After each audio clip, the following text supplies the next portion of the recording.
السلام علیکم ورحمۃ اللہ وبرکاتہ۔ الحمدللہ والصلاة والسلام علی رسول اللہ وعلی آلہ وصحبہ اجمعین، اما بعد۔ رب اشرح لی صدری ویسر لی امری واحلل عقدۃ من لسانی یفقہوا قولی۔ سبحانک لا علم لنا الا ما علمتنا انک انت العلیم الحکیم۔ رب اشرح لی صدری ویسر لی امری واحلل عقدۃ من لسانی یفقہوا قولی۔ میں آپ سب کا استقبال کرتا ہوں قرآن سٹڈی کلاس میں۔ آج ہم انشاءاللہ قرآن سٹڈی کلاس میں سورۃ البقرہ کی آگے کی آیتیں پڑھیں گے انشاءاللہ۔ اور ہم کل پہنچے تھے اس جگہ پر جہاں پہ اللہ سبحانہ و تعالیٰ نے آدم علیہ السلام کو اسماء کلہا، چیزوں کے نام سکھائے۔ اور صرف چیزیں نہیں تھی اس میں، جو چیز انسان سب تھے، چیز فرشتے اور الگ الگ چیزیں ہیں، یعنی انسان عاقل اور غیر عاقل دونوں تھے اس میں، یہ بات سمجھ سکتے ہیں کلہا۔ ثم عرضهم على الملائکة فقال انبئونی باسماء هؤلاء ان کنتم صادقین۔ تو یہ بات ہو چکی تھی، اب فرشتوں کا جواب ہم یہاں سے شروع کر رہے ہیں آج آیت نمبر 32 سے۔ قالوا، انہوں نے کہا، سبحانک لا علم لنا الا ما علمتنا، انہوں نے کہا پاک ہے تو اے اللہ، لا علم لنا، نہیں ہمارے پاس کوئی علم، الا ما علمتنا، سوائے وہ جو تو نے ہمیں سکھایا، جو تو نے سکھایا اس کے سوا ہمارے پاس کوئی علم نہیں۔ تو یہ ہمبل ایٹیٹیوڈ تھا فرشتوں کا، اور فرشتے یہ بات کو کنفرم کر رہے ہیں کہ کوئی کریچر، کوئی بھی مخلوق علم نہیں حاصل کر سکتا سوائے وہ جو اللہ دے۔ علم القرآن، اللہ نے قرآن سکھایا، علم دینے والا اللہ ہے، علم اللہ کی طرف سے ملتا ہے۔ تو یہ بات ہم دیکھتے ہیں کہ فرشتے بتا رہے، کنفرم کر رہے ہیں، الا ما علمتنا انک انت العلیم الحکیم، یقیناً تو علم والا حکمت والا ہے، علم والا اور حکمت والا ہے۔ تو یہ بات فرشتوں نے آدم علیہ السلام کو فرشتوں نے اللہ تعالیٰ سے کہا۔ آگے قال یا آدم انبئہم باسمائہم، اللہ تعالیٰ نے تب آدم علیہ السلام سے کہا، انبئہم باسمائہم، کہ بتاؤ انہیں ان کا نام، وہ چیزوں کا نام بتاؤ انہیں۔ فلما انباہم باسمائہم، جب آدم علیہ السلام نے بتا دیا ان چیزوں کا نام، قال الم اقل لکم انی اعلم غیب السماوات والارض، اللہ تعالیٰ نے کہا کہ کیا میں نے تم سے نہیں کہا کہ میں جانتا ہوں آسمان و زمین کا غیب، جو چھپی ہوئی چیزیں ہیں اسے میں جانتا ہوں، وعالم ما تبدون وما کنتم تکتمون، اور میں جانتا ہوں جو تم ظاہر کرتے ہو اور جو تم چھپاتے ہو۔ تو اللہ تعالیٰ نے یہ بات کہی، اور اللہ سبحانہ و تعالیٰ نے یہاں پر اپنے غیب کے علم کے تعلق سے بات ذکر کی ہمارے نفع کے لیے، بینیفٹ کے لیے، کہ اللہ تعالیٰ آسمان و زمین کی ساری ڈھکی چھپی چیزوں کا علم اللہ کے پاس ہے، جو ہم ظاہر کرتے ہیں وہ بھی اللہ جانتا ہے، جو ہم چھپاتے ہیں وہ بھی اللہ تعالیٰ جانتا ہے۔ اب ہم آگے کنٹینیو کر رہے ہیں۔ وَإِذْ قُلْنَا لِلْمَلَائِكَةِ اسْجُدُوا لِآدَمَ، اور جب ہم نے فرشتوں سے کہا کہ سجدہ کرو آدم کے آگے، آدم کے لیے، آدم کو سجدہ کرو، فَسَجَدُوا، انہوں نے سجدہ کیا، إِلَّا إِبْلِيسَ، سوائے ابلیس کے۔ تو اب یہاں پر یہ جو سجدے کے تعلق سے بات ذکر ہے، جو سجدے کے تعلق سے بات ذکر ہے، یہ کون سا سجدہ ہے؟ یہ سجدہ کون سا سجدہ ہے؟ ہم دیکھتے ہیں کہ یہ سجدہ ہے جو سجدہ تعظیمی ہے، سجدہ تعظیمی ہے، سجدہ عبادت کا سجدہ نہیں ہے۔ سجدہ تعظیمی کیا اس امت میں الاؤڈ ہے؟ نہیں الاؤڈ ہے۔ تعظیم اور عزت کا سجدہ جو ہے، کیا وہ الاؤڈ ہے؟ نہیں الاؤڈ ہے۔ اور آپ دیکھیے کہ یہ سجدہ جو ہم دیکھتے ہیں جو بھی نہیں الاؤڈ ہے، اور اس کے اندر اللہ کا علم ہے، اللہ کی حکمت ہے۔ نبی صلی اللہ علیہ وسلم نے فرمایا، صحیح بخاری میں حدیث ہے، معاذ بن جبل رضی اللہ عنہ نے یمن میں دیکھا کہ لوگ اپنے پادریوں کے آگے سجدہ کرتے ہیں، تو انہوں نے کہا اللہ کے رسول صلی اللہ علیہ وسلم، انہوں نے ڈائریکٹلی آ کے نبی صلی اللہ علیہ وسلم کے سامنے سجدہ کیا۔ سنن نسائی میں حدیث میں ڈائریکٹ ورڈز ہے، سجدہ لنبی صلی اللہ علیہ وسلم، واضح کلیئرلی سجدہ کیا نبی صلی اللہ علیہ وسلم کے آگے۔ تو نبی صلی اللہ علیہ وسلم نے کہا ما ھذا، معاذ یہ کیا ہے؟ تو انہوں نے کہا میں نے وہاں پہ دیکھا کہ وہ اپنے پادریوں کے آگے، اپنے بڑوں کے آگے سجدہ کرتے ہیں، تو میں نے سوچا آپ زیادہ حقدار ہے کہ آپ کے آگے ہم کریں۔ تو اللہ کے رسول صلی اللہ علیہ وسلم نے فرمایا کہ اگر میں سجدہ کرنے کا حکم دیتا تو میں ایک بیوی کو کہتا کہ اپنے شوہر کے آگے سجدہ کرے۔ یہ کون سا سجدہ ہوتا؟ ظاہر سی بات ہے، میں کہہ رہا ہوں کہ کون سا سجدہ ہوتا؟ یہ عبادت کا سجدہ تو نہیں ہوتا، عبادت تو اللہ کے سوا کسی کی نہیں ہے، یہ تعظیم کا سجدہ ہوتا، آنر کرنے کا، عزت دینے کا سجدہ ہوتا۔ تو یہ سجدہ کرنے کا اللہ کے رسول صلی اللہ علیہ وسلم حکم دیتے اگر ہوتا تو، لیکن نہیں ہے، وہ سجدہ بھی منع ہے، تعظیم کا سجدہ بھی منع ہے۔ اب سوال یہ اٹھتا ہے کہ یہ سجدے کی کیفیت کیا ہوتی تھی، کیسا کرتے تھے یہ سجدہ؟ تو ہمیں اس کی کیفیت بھی نہیں ملتی کہ یہ سجدہ ہوتا کیسے ہے۔ ہمیں اس کے یہ 2 ذکر ملتے ہیں کہ آدم علیہ السلام کے آگے فرشتوں کو کہا گیا سجدہ کریں، اور یوسف علیہ السلام کے آگے جو 12 جو ان کے بھائیوں نے، جو اس کے 11 بھائی تھے اور ان کے والدین نے سجدہ کیا، سورہ یوسف سورہ 12 کی آیت نمبر 100 میں بات ذکر ہے، تو یہ سجدہ تعظیم۔ لیکن اس امت میں سجدہ تعظیم کی بھی گنجائش ہے؟ نہیں ہے گنجائش۔ ہاں، تو یہ بات ہم دیکھتے ہیں، اور یہ بات کلیئر ہے ہم سب کے لیے کہ کیا ہے مطلب اس کا سجدہ تعظیم کا کیا کنسیپٹ ہے، یہ ہمارے لیے کلیئر ہے، کوئی کنفیوژن نہیں ہونا چاہیے۔ اور کچھ کوشچن ہو، کچھ موقع ہو تو ضرور کوشچن پوچھ لیجیے، کچھ کنفیوژن کسی کے لیے ہو تو کوشچن میں ڈال دیجیے، کوشچن آنسر کے ٹیب میں ڈال دیجیے۔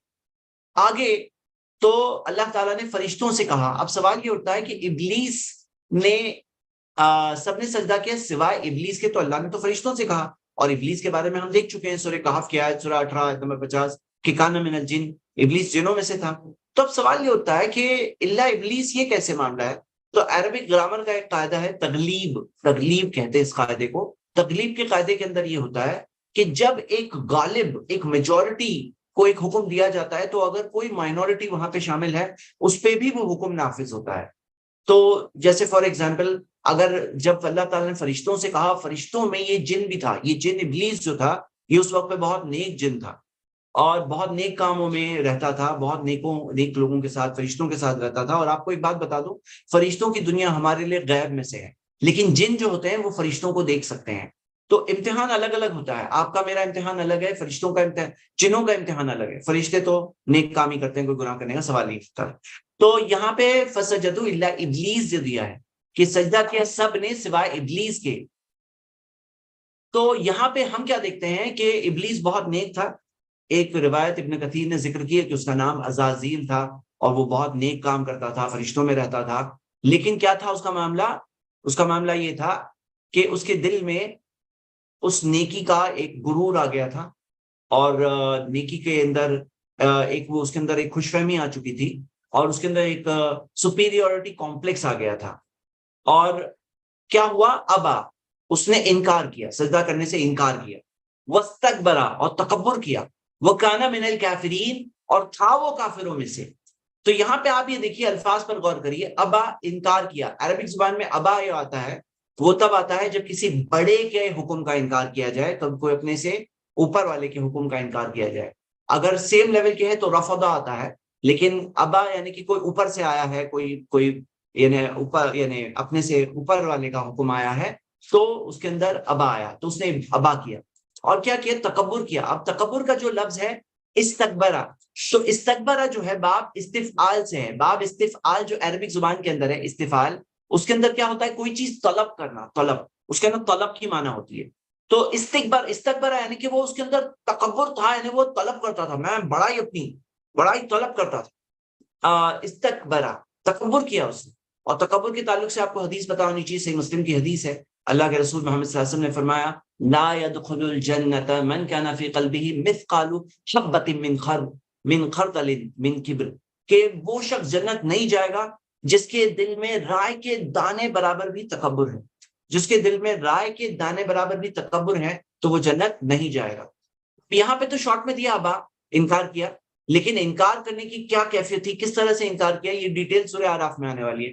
سورہ اعراف جو ہم پڑھیں گے تو وہاں پہ ہم پڑھیں گے کہ ابلیس نے کہا، انا خیر منہ، میں اس سے بہتر ہوں، خلقتنی من نار، تو نے مجھے آگ سے بنایا، وہ خلقتہ من طین، اس نے مٹی سے بنایا۔ تو اس کے انکار کرنے کا کیا پورا سین سینیریو کیا تھا، وہ ہم سورہ اعراف میں ڈیٹیل میں پڑھیں گے۔ یہاں پہ ہم یہ دیکھ رہے ہیں شارٹ میں ذکر ہے ابا، اس نے انکار کیا، واستکبرا، تکبر کیا۔ تکبر کیسے کیا؟ انا خیر منہ، میں اس سے بہتر ہوں۔ اب آتا ہے وہ کانا من الکافرین، وہ تھا کافروں میں سے، یعنی اللہ تعالیٰ جانتا تھا کہ وہ کافروں میں سے تھا، اس کے اندر کفر اور انکار اور تکبر آ چکا تھا۔ سوچو کس کا حکم وہ نہیں مان رہا ہے؟ آدم کے آگے سجدہ نہیں کر رہا ہے، لیکن انکار کس کے حکم کا کر رہا ہے؟ انکار کس کے حکم کا؟ اللہ کے حکم کا انکار کر رہا ہے۔ اور کیا بول رہا ہے؟ میں اس سے بہتر ہوں۔ ارے تمہارے اندر اتنی عقل نہیں ہے ابلیس کہ تم بہتر جانتے ہو کہ تمہارا بنانے والا بہتر جانتا ہے۔ ابلیس کا معاملہ یہ تھا کہ اس کو سمجھنا یہ چاہیے تھا کہ جب اللہ نے حکم دیا تو اللہ کے حکم کو ماننا ہے۔ اب وہ کہہ رہا ہے نہیں میں بہتر ہوں، یعنی اللہ غلط ہے۔ یعنی اللہ کا حکم غلط ہے اور تم کہہ رہے ہو غلط ہے کہ صحیح ہے کہ تم بہتر ہو. ہاں وہ بہتر کون ہے وہ اللہ جانتا ہے. اللہ تعالیٰ نے ابلیس کو کہا، ابلیس بھی شامل تھا اس حکم میں کہ اسے بھی سجدہ کرنا ہے، تو اس نے کیا کیا؟ انکار کیا، واستکبر، تکبر کیا. وہ کانا من الکافرین، وہ کافروں میں سے تھا. تو یہ بات کو ہم یہ دیکھیں، یہ بہت اہم بات تھی جو ہم نے یہاں پہ دیکھا. یہاں پہ شروع ہوا اس دنیا جو فرسٹ تکبر جس کی مثال ہمیں دی گئی ہے، جو پہلا تکبر جو ہم جانتے ہیں جس کا جو ذکر ہے وہ ابلیس کا تکبر ہے. ہاں جس طرح سے اس نے تکبر کیا. اور اس میں اور کیا پوائنٹ ہے؟ تو یہ چند پوائنٹس ہم نے دیکھے. چلیے ہم آگے بڑھتے ہیں. آیت نمبر 35. وَقُلْنَا، اور ہم نے کہا، یا آدم، اے آدم، اسکن. اب غور کریے الفاظ پر. اے آدم، یہ آدم علیہ السلام کی سٹوری چل رہی ہے. آدم علیہ السلام کی ابلیس کے ساتھ دشمنی ہو چکی ہے. ابلیس اب آدم علیہ السلام کو پھسلانا چاہتا ہے، اور دوسری آیتوں میں آتا ہے کہ اس نے کہا تھا کہ میں آدم کو، اس کی اولاد کو بہکا کر رہوں گا، بھٹکا کے رہوں گا. تو یہ سارے اس کے الفاظ تھے. تو اللہ تعالیٰ نے آدم علیہ السلام سے کہا. اور یہاں پہ ایک پوائنٹ نوٹ کریے ذرا، ایک پوائنٹ ہے نا بہت لوگ مس کر جاتے ہیں. یہ بات کو بہت بہت اہم پوائنٹ میں بتانا چاہتا ہوں. یہاں پہ جب اللہ تعالیٰ نے آدم علیہ السلام کو جو بنایا نا، تو کیا کہا تھا؟ آپ لوگ پڑھیے. وَإِذْ قَالَ رَبُّكَ لِلْمَلَائِكَةِ إِنِّي جَاعِلٌ فِي الْأَرْضِ خَلِيفَةً، کہ میں زمین پر ایک خلیفہ متعین کرنا چاہتا ہوں، کرنے والا ہوں. إِنِّي جَاعِلٌ فِي الْأَرْضِ خلیفہ. تو آدم علیہ السلام کہاں کے لیے بنے تھے؟ فی الارض، زمین کے لیے. وہ جنت میں رہنے کے لیے بنے بھی نہیں تھے، یہ بات یاد رکھیے. ہاں جنت میں رہنے کے لیے نہیں بنے تھے. یہ بات بہت امپورٹنٹ ہے. کیوں معلوم ہے؟ کیونکہ اگر آپ دیکھو گے کہ بعض طور پر جیسے آپ کرسچنس میں ہم لوگ جب ڈیبیٹ کرتے ہیں تو کرسچنس کے اندر وہ لوگوں میں کنسیپٹ ہے اوریجنل سن کا. اوریجنل سن کیا ہے؟ وہ کہتے ہیں وہ پہلا گناہ. وہ کیا ہے؟ وہ جو آدم علیہ السلام نے کیا. وہ کہتے ہیں آدم کی گناہ کی سزا کے طور پر ہم لوگ دنیا میں ہیں. آدم کی گناہ کی سزا کے طور پر ہم دنیا میں ہیں. یہ بات وہ لوگ کہتے ہیں. لیکن صحیح بات کیا ہے کہ آدم علیہ السلام بنے ہی تھے دنیا کے لیے، فی الارض خلیفہ، زمین کے لیے بنے تھے. یہ بات یاد رکھیے. کیونکہ اب یہاں پہ کیا ہوتا ہے، وہ لوگ ایک اوریجنل سن کا کنسپٹ لائے اور پھر بولے یہ گناہ پیڑھی در پیڑھی چل رہا ہے، پیڑھی در پیڑھی پیدا ہوتے ہیں وہ گناہ کے ساتھ. آدم کا گناہ ہمارے پر پیدائشی طور پر ہے. اور پھر کہتے ہیں اب یہ گناہ کو دور کرنے کے لیے ہمیں ماننا پڑے گا جیسس نے اپنی جان دے دی کراس پر. ارے یہ کیا بات ہے کہ کوئی اور کے گناہ کے لیے کسی اور کا گناہ، آدم علیہ السلام کا گناہ مجھ پہ، ہم سب پہ، اور پھر کوئی اور کسی اور کے گناہ کے لیے مر رہا ہے. یہ کوئی بات ہوتی ہے؟ مطلب یہ تو کوئی لاجک ہی نہیں ہوتی. تو یہ کنسپٹ شروعات کہاں سے ہوتی ہے؟ یہ بات سے شروع ہوتی ہے کہ آدم علیہ السلام جنت کے لیے بنے تھے اور وہ گناہ کی سزا کے طور پہ وہ دنیا میں آئے. ہم سب دنیا میں ہیں، آدم کو پوچھتے رہو. ایسا نہیں ہے. آدم علیہ السلام بنے ہی تھے زمین کے لیے. یہ بات کو یاد رکھیں گے. اب یہ بات کیوں یہاں ضروری ہے؟ کیونکہ اب ہم دیکھنے والے ہیں جنت والا واقعہ. جب جنت میں اللہ تعالیٰ نے کہا وَقُلْنَا يَا آدَمُ اسْكُنْ أَنْتَ وَزَوْجُكَ الْجَنَّةَ، اللہ تعالیٰ نے کہا اے آدم اسکن، رہو تم اور تمہاری بیوی جنت میں. اب یہاں پہ دیکھیے، یہاں پہ اللہ تعالیٰ نے یہ نہیں کہا کہ تم دونوں جنت میں رہو، تم دونوں سنو، تم دونوں جنت میں رہو. یا آدم، اے آدم اور ہوا نہیں کہا. یہاں پہ جو خطاب ہے کس سے ہے؟ یا آدم، آدم علیہ السلام سے خطاب ہے. تو پتہ کیا چل رہا ہے کہ یہاں پہ لیڈرشپ فیملی کی کس کو دی گئی ہے؟ وہ مرد کو دی گئی ہے. اور اللہ تعالیٰ قرآن میں سورہ نساء سورہ 4 آیت نمبر 34 میں کہا رجال قوامون علی النساء، مرد عورتوں پر قوام.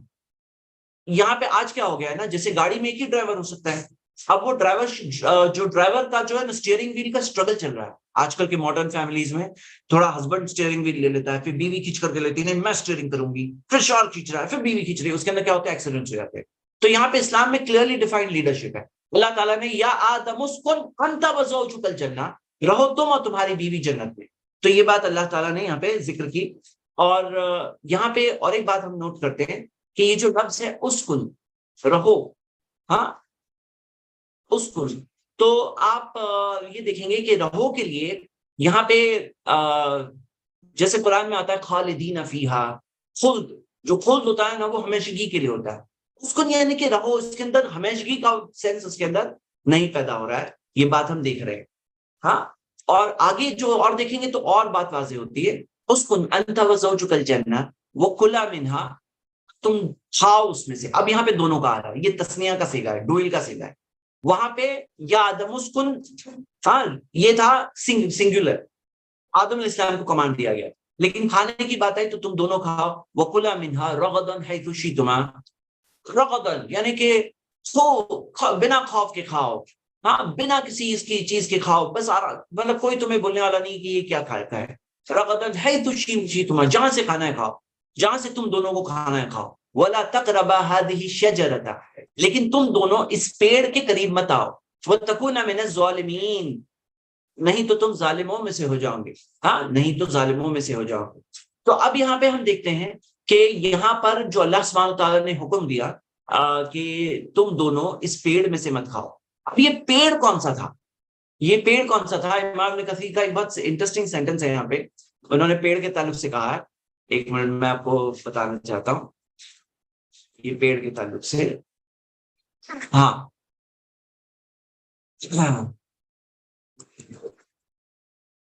جی ایک منٹ میں یہاں پہ تفصیل میں چاہتا ہوں.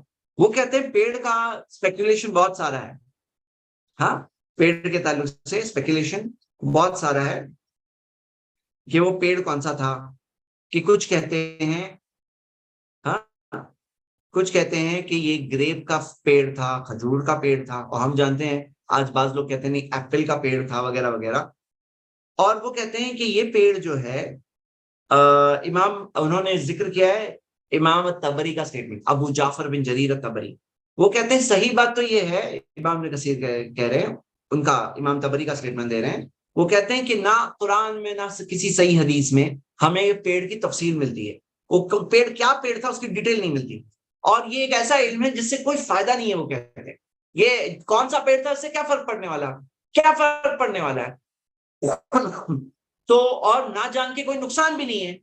تو مطلب وہ اس میں بول رہے ہیں کہ اس میں کیوں لوگ اپنا دماغ خراب کرتے ہیں کہ پیڑ کون سا تھا, ایپل کا تھا یا کیا تھا. ارے یہ ایک پیڑ تھا, وہ پیڑ سے کھانے سے منع کیا گیا, ہاں منع کیا گیا تھا. اب یہاں پہ لیسن کیا تھا کہ وہ پیڑ سے کھانے سے منع کیا گیا, آدم علیہ السلام پھسل گئے اور انہوں نے کھائے.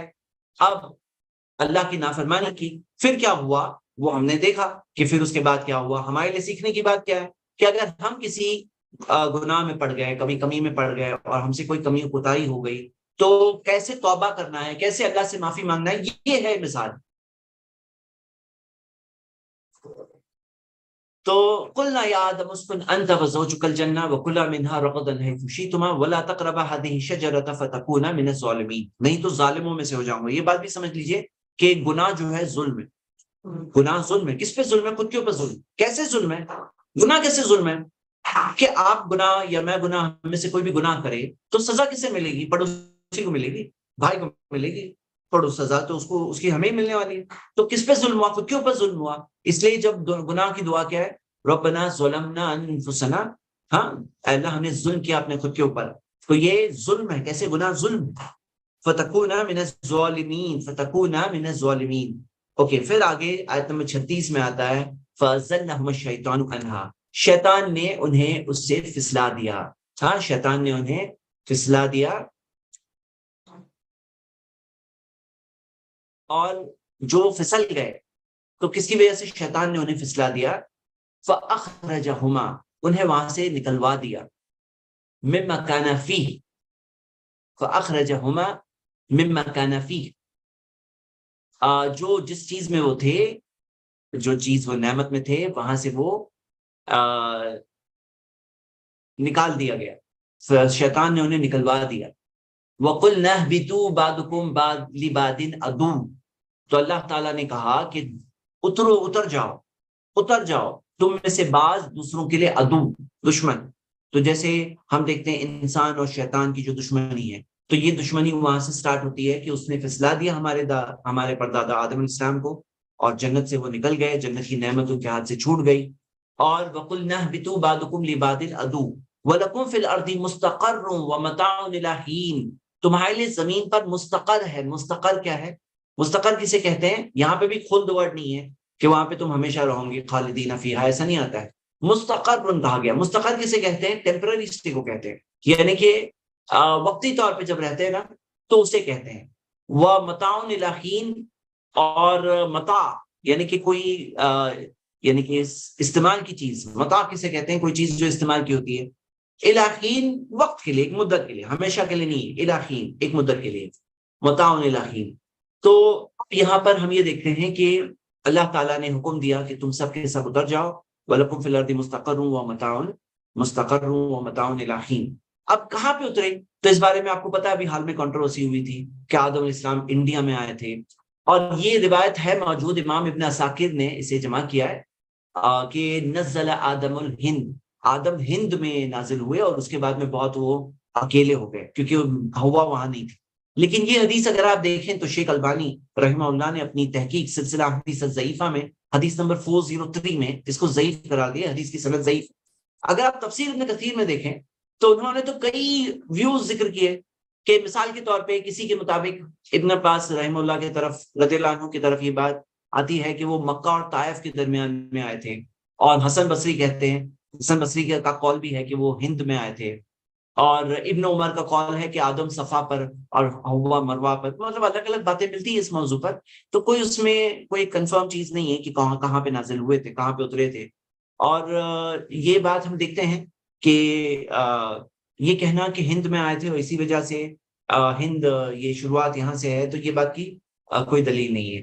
وَلَكُمْ فِي الْأَرْضِ مُسْتَقَرٌّ وَمَتَاعٌ إِلَىٰ حِينٍ۔ میں ایک بات اور یہاں پہ بتا دوں، آپ کو پتا ہے آدم علیہ السلام کی ہائٹ کے تعلق سے حدیث ہے کہ 60 ذراعاً فی السماء، کہ ان کی ہائٹ جو تھی وہ 60 ذراعاً فی السماء، 60 ذراع آسمان میں، جو اگر آپ فیٹ میں دیکھیں گے تو فیٹ کے اندر تقریباً 90 فیٹ کی ہائٹ تھی آدم علیہ السلام کی، 90 فیٹ، یعنی میں دیکھوں اگر ایک انسان کیا ہوتا ہے 6 فٹ 5 فٹ یہ ہائٹ ہوتی ہے نا، آدم علیہ السلام کی ہائٹ 90 فیٹ تھی۔ لیکن یہ بات یہ دیکھیں کہ یہ جو ہائٹ والی جو حدیث ہے یہ کہاں پہ دیا ہوا ہے کہ ہم جب جنت جائیں گے تو آدم علیہ السلام والی ہائٹ دی جائے گی۔ تو آدم علیہ السلام کی جو ہائٹ جو اللہ تعالیٰ نے بنایا وہ ذکر ہے حدیث کے اندر کہ وہ 60 ذراعاً تھی، یعنی 90 فیٹ کی ہائٹ تھی۔ تو یہ کہاں کی بات ہو رہی ہے؟ جب وہ بنے آسمان میں، جب وہ جنت میں تھے۔ اب دنیا میں جب اترے تب کیا حال ہوا وہ اللہ بہتر جانتا ہے، فرسٹ پوائنٹ۔ سیکنڈ پوائنٹ یہ دیکھتے ہیں کہ آج بھی ایسی رپورٹس ہے، جیسے کیمبرج کی ایک رپورٹ ہے میرے پاس، اس کی ریفرنس پورا موجود ہے، پاور پوائنٹ موجود ہے، اس کے اندر آتا ہے کہ پچھلے 9000 سالوں میں انسانوں کی ہائٹ 10% کم ہوئی ہے۔ 9000 سال کا ریکارڈ مل رہا ہے کہ 10% کم ہوئی ہے۔ اور پرانی ہڈیاں جو ملی ہے، آپ دیکھیں گے پرانی ہڈیاں جو 7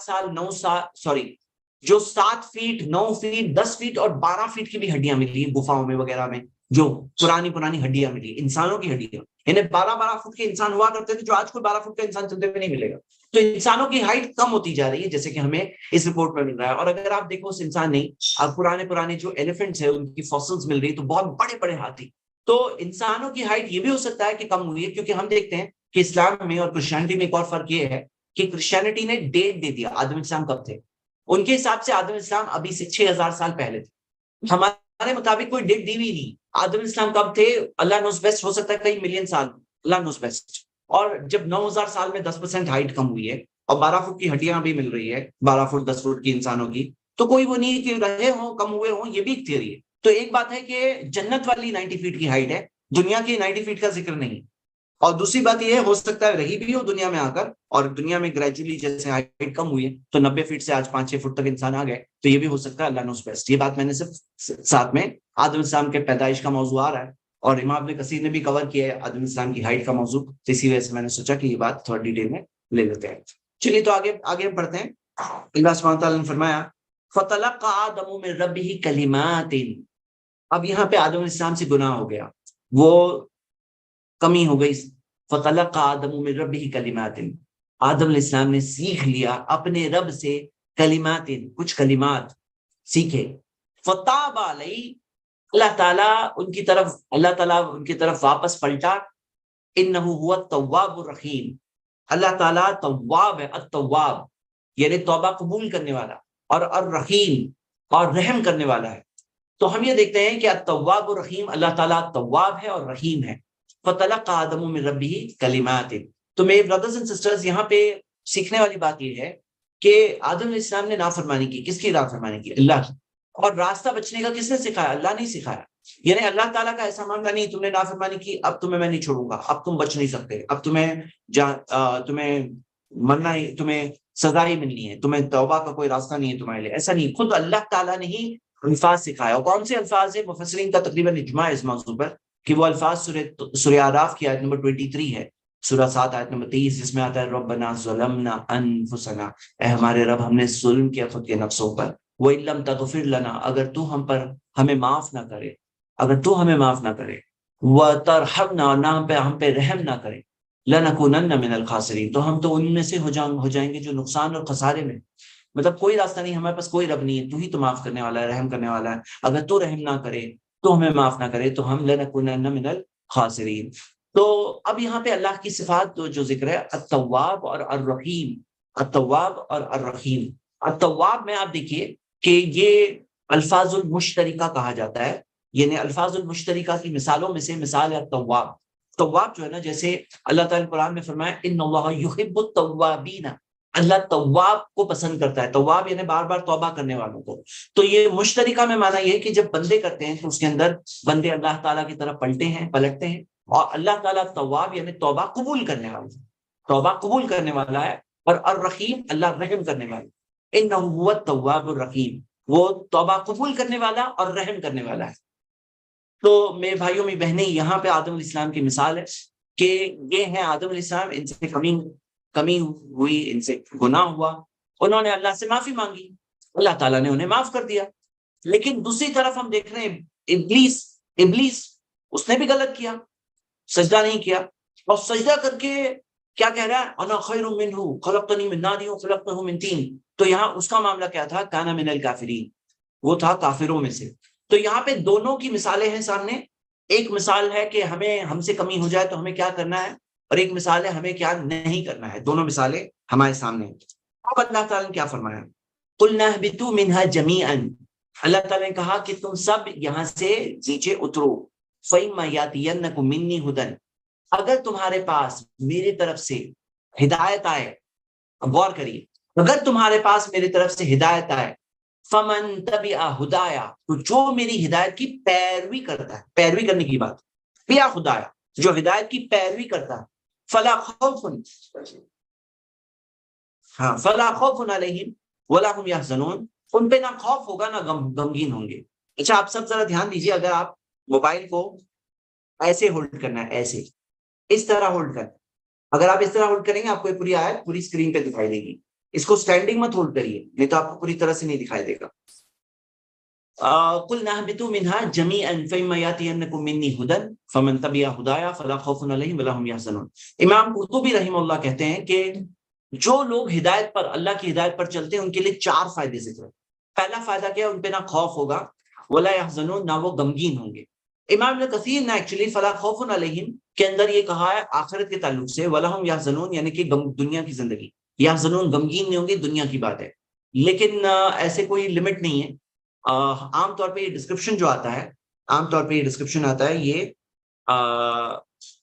یہ ڈسکرپشن جنت کے لیے آتا ہے، لیکن یہ جینے کا ایک طریقہ، اور امام ابن کثیر ایک آیت کو کوٹ کر کے بتاتے اللہ تعالیٰ نے جو قرآن میں فرمایا، اور یہ ایک اور چیز، یہ میں پہلے ایک اور آیت پڑھ لیتا ہوں۔ 4 فائدے میں نے کہا نا، ایک ہے نہ خوف ہوگا نہ غمگین ہوں گے، دوسرے 2 فائدے سورہ طٰہٰ میں ہیں، سورہ 20 میں آیت نمبر 130، قَالَ اهْبِطُوا مِنْهَا، قَالَ اهْبِطَا مِنْهَا، کہ تم دونوں جاؤ یہاں سے نیچے، جمیعاً سب کے سب، بَعْضُكُمْ لِبَعْضٍ عَدُوٌّ، کہ تم میں سے بعض دوسروں کے لیے دشمن، یعنی انسانوں اور یہ جنوں کی، جو شیاطین کی جو دشمنی ہے، فَإِمَّا يَأْتِيَنَّكُم مِّنِّي هُدًى، تو جو تم میں سے اگر تمہارے پاس میری طرف سے ہدایت آئے گی، فَمَن تَبِعَ ہُدَايَ، جو میری ہدایت پہ چلیں گے، فَلَا يَضِلُّ وَلَا يَشْقَىٰ، تو سورہ طٰہٰ میں کیا آنسر دیا ہے کہ فَلَا يَضِلُّ یعنی وہ گمراہ نہیں ہوں گے، وَلَا يَشْقَىٰ نہ وہ غمگین ہوں گے، فَلَا يَضِلُّ نہ وہ گمراہ ہوں گے نہ وہ غمگین ہوں گے۔ تو غمگین ہونے کی بات کیا ہے، ابن عباس نے اس کی تفسیر میں فرمایا وَمَنْ أَعْرَضَ عَنْ ذِكْرِي فَإِنَّ لَهُ مَعِيشَةً ضَنْكَ، قرآن کی آیت کہ جو اللہ تعالیٰ نے فرمایا کہ جو میری یاد سے اعراض کرتا ہے، دور ہوتا ہے، تو اس کے لیے ایک زندگی ہے، تن کا زندگی، تنگ، وَنَحْشُرُهُ يَوْمَ الْقِيَامَةِ أَعْمَىٰ، اور ہم اسے قیامت کے دن جو اٹھائیں گے تو اندھا اٹھائیں گے، نابینا اٹھائیں گے۔ تو آپ دیکھیے 4 فائدے، کیا 4 فائدے، فلا خوف، کیا اس آیت میں اللہ تعالیٰ نے فرمایا فلا خوف علیہم، نہ خوف ہوگا، ولا هم يحزنون، نہ وہ غمگین ہوں گے، اور سورہ طٰہٰ کی آیت نمبر 123 میں آیا فلا يضل، نہ وہ گمراہ ہوں گے، ولا يشقى، نہ وہ غمگین ہوں گے۔ تو نہ وہ گمراہ ہوں گے نہ وہ غمگین ہوں گے۔ کتنے سارے فائدے ہیں اگر ہم ہدایت پہ چلیں۔ تو یہ وعدہ کیا گیا تھا. اللہ تعالیٰ نے کہا کہ جب بھی میری طرف سے ہدایت آئے گی، جو اس ہدایت پہ چلیں گے ان کے لیے یہ سب فائدے ہیں. میرے بھائی میری بہنیں یاد رکھیے، جب بھی قرآن پڑھیں تو خود پہ لے کے پڑھیے. مطلب ایسا نہیں ہاں وہ آدم علیہ السلام کو وعدہ کہا گیا، آدم علیہ السلام کو کیا گیا، لیکن ہم سب کے لیے بھی وعدہ ہے.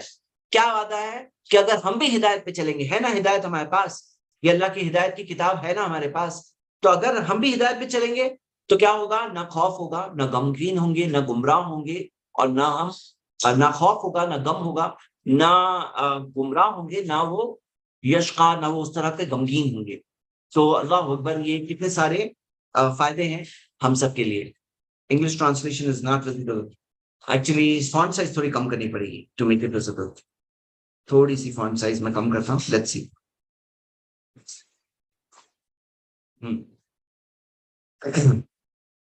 چلیے نیکسٹ 39. اللہ تعالیٰ نے فرمایا والذین کفروا وکذبوا بآیاتنا. اپوزٹ، دونوں چیزیں تھیں. جو ہدایت پہ چلتے ہیں ان کا کیا، اور جو کفر کرتے ہیں ان کا کیا. والذین کفروا،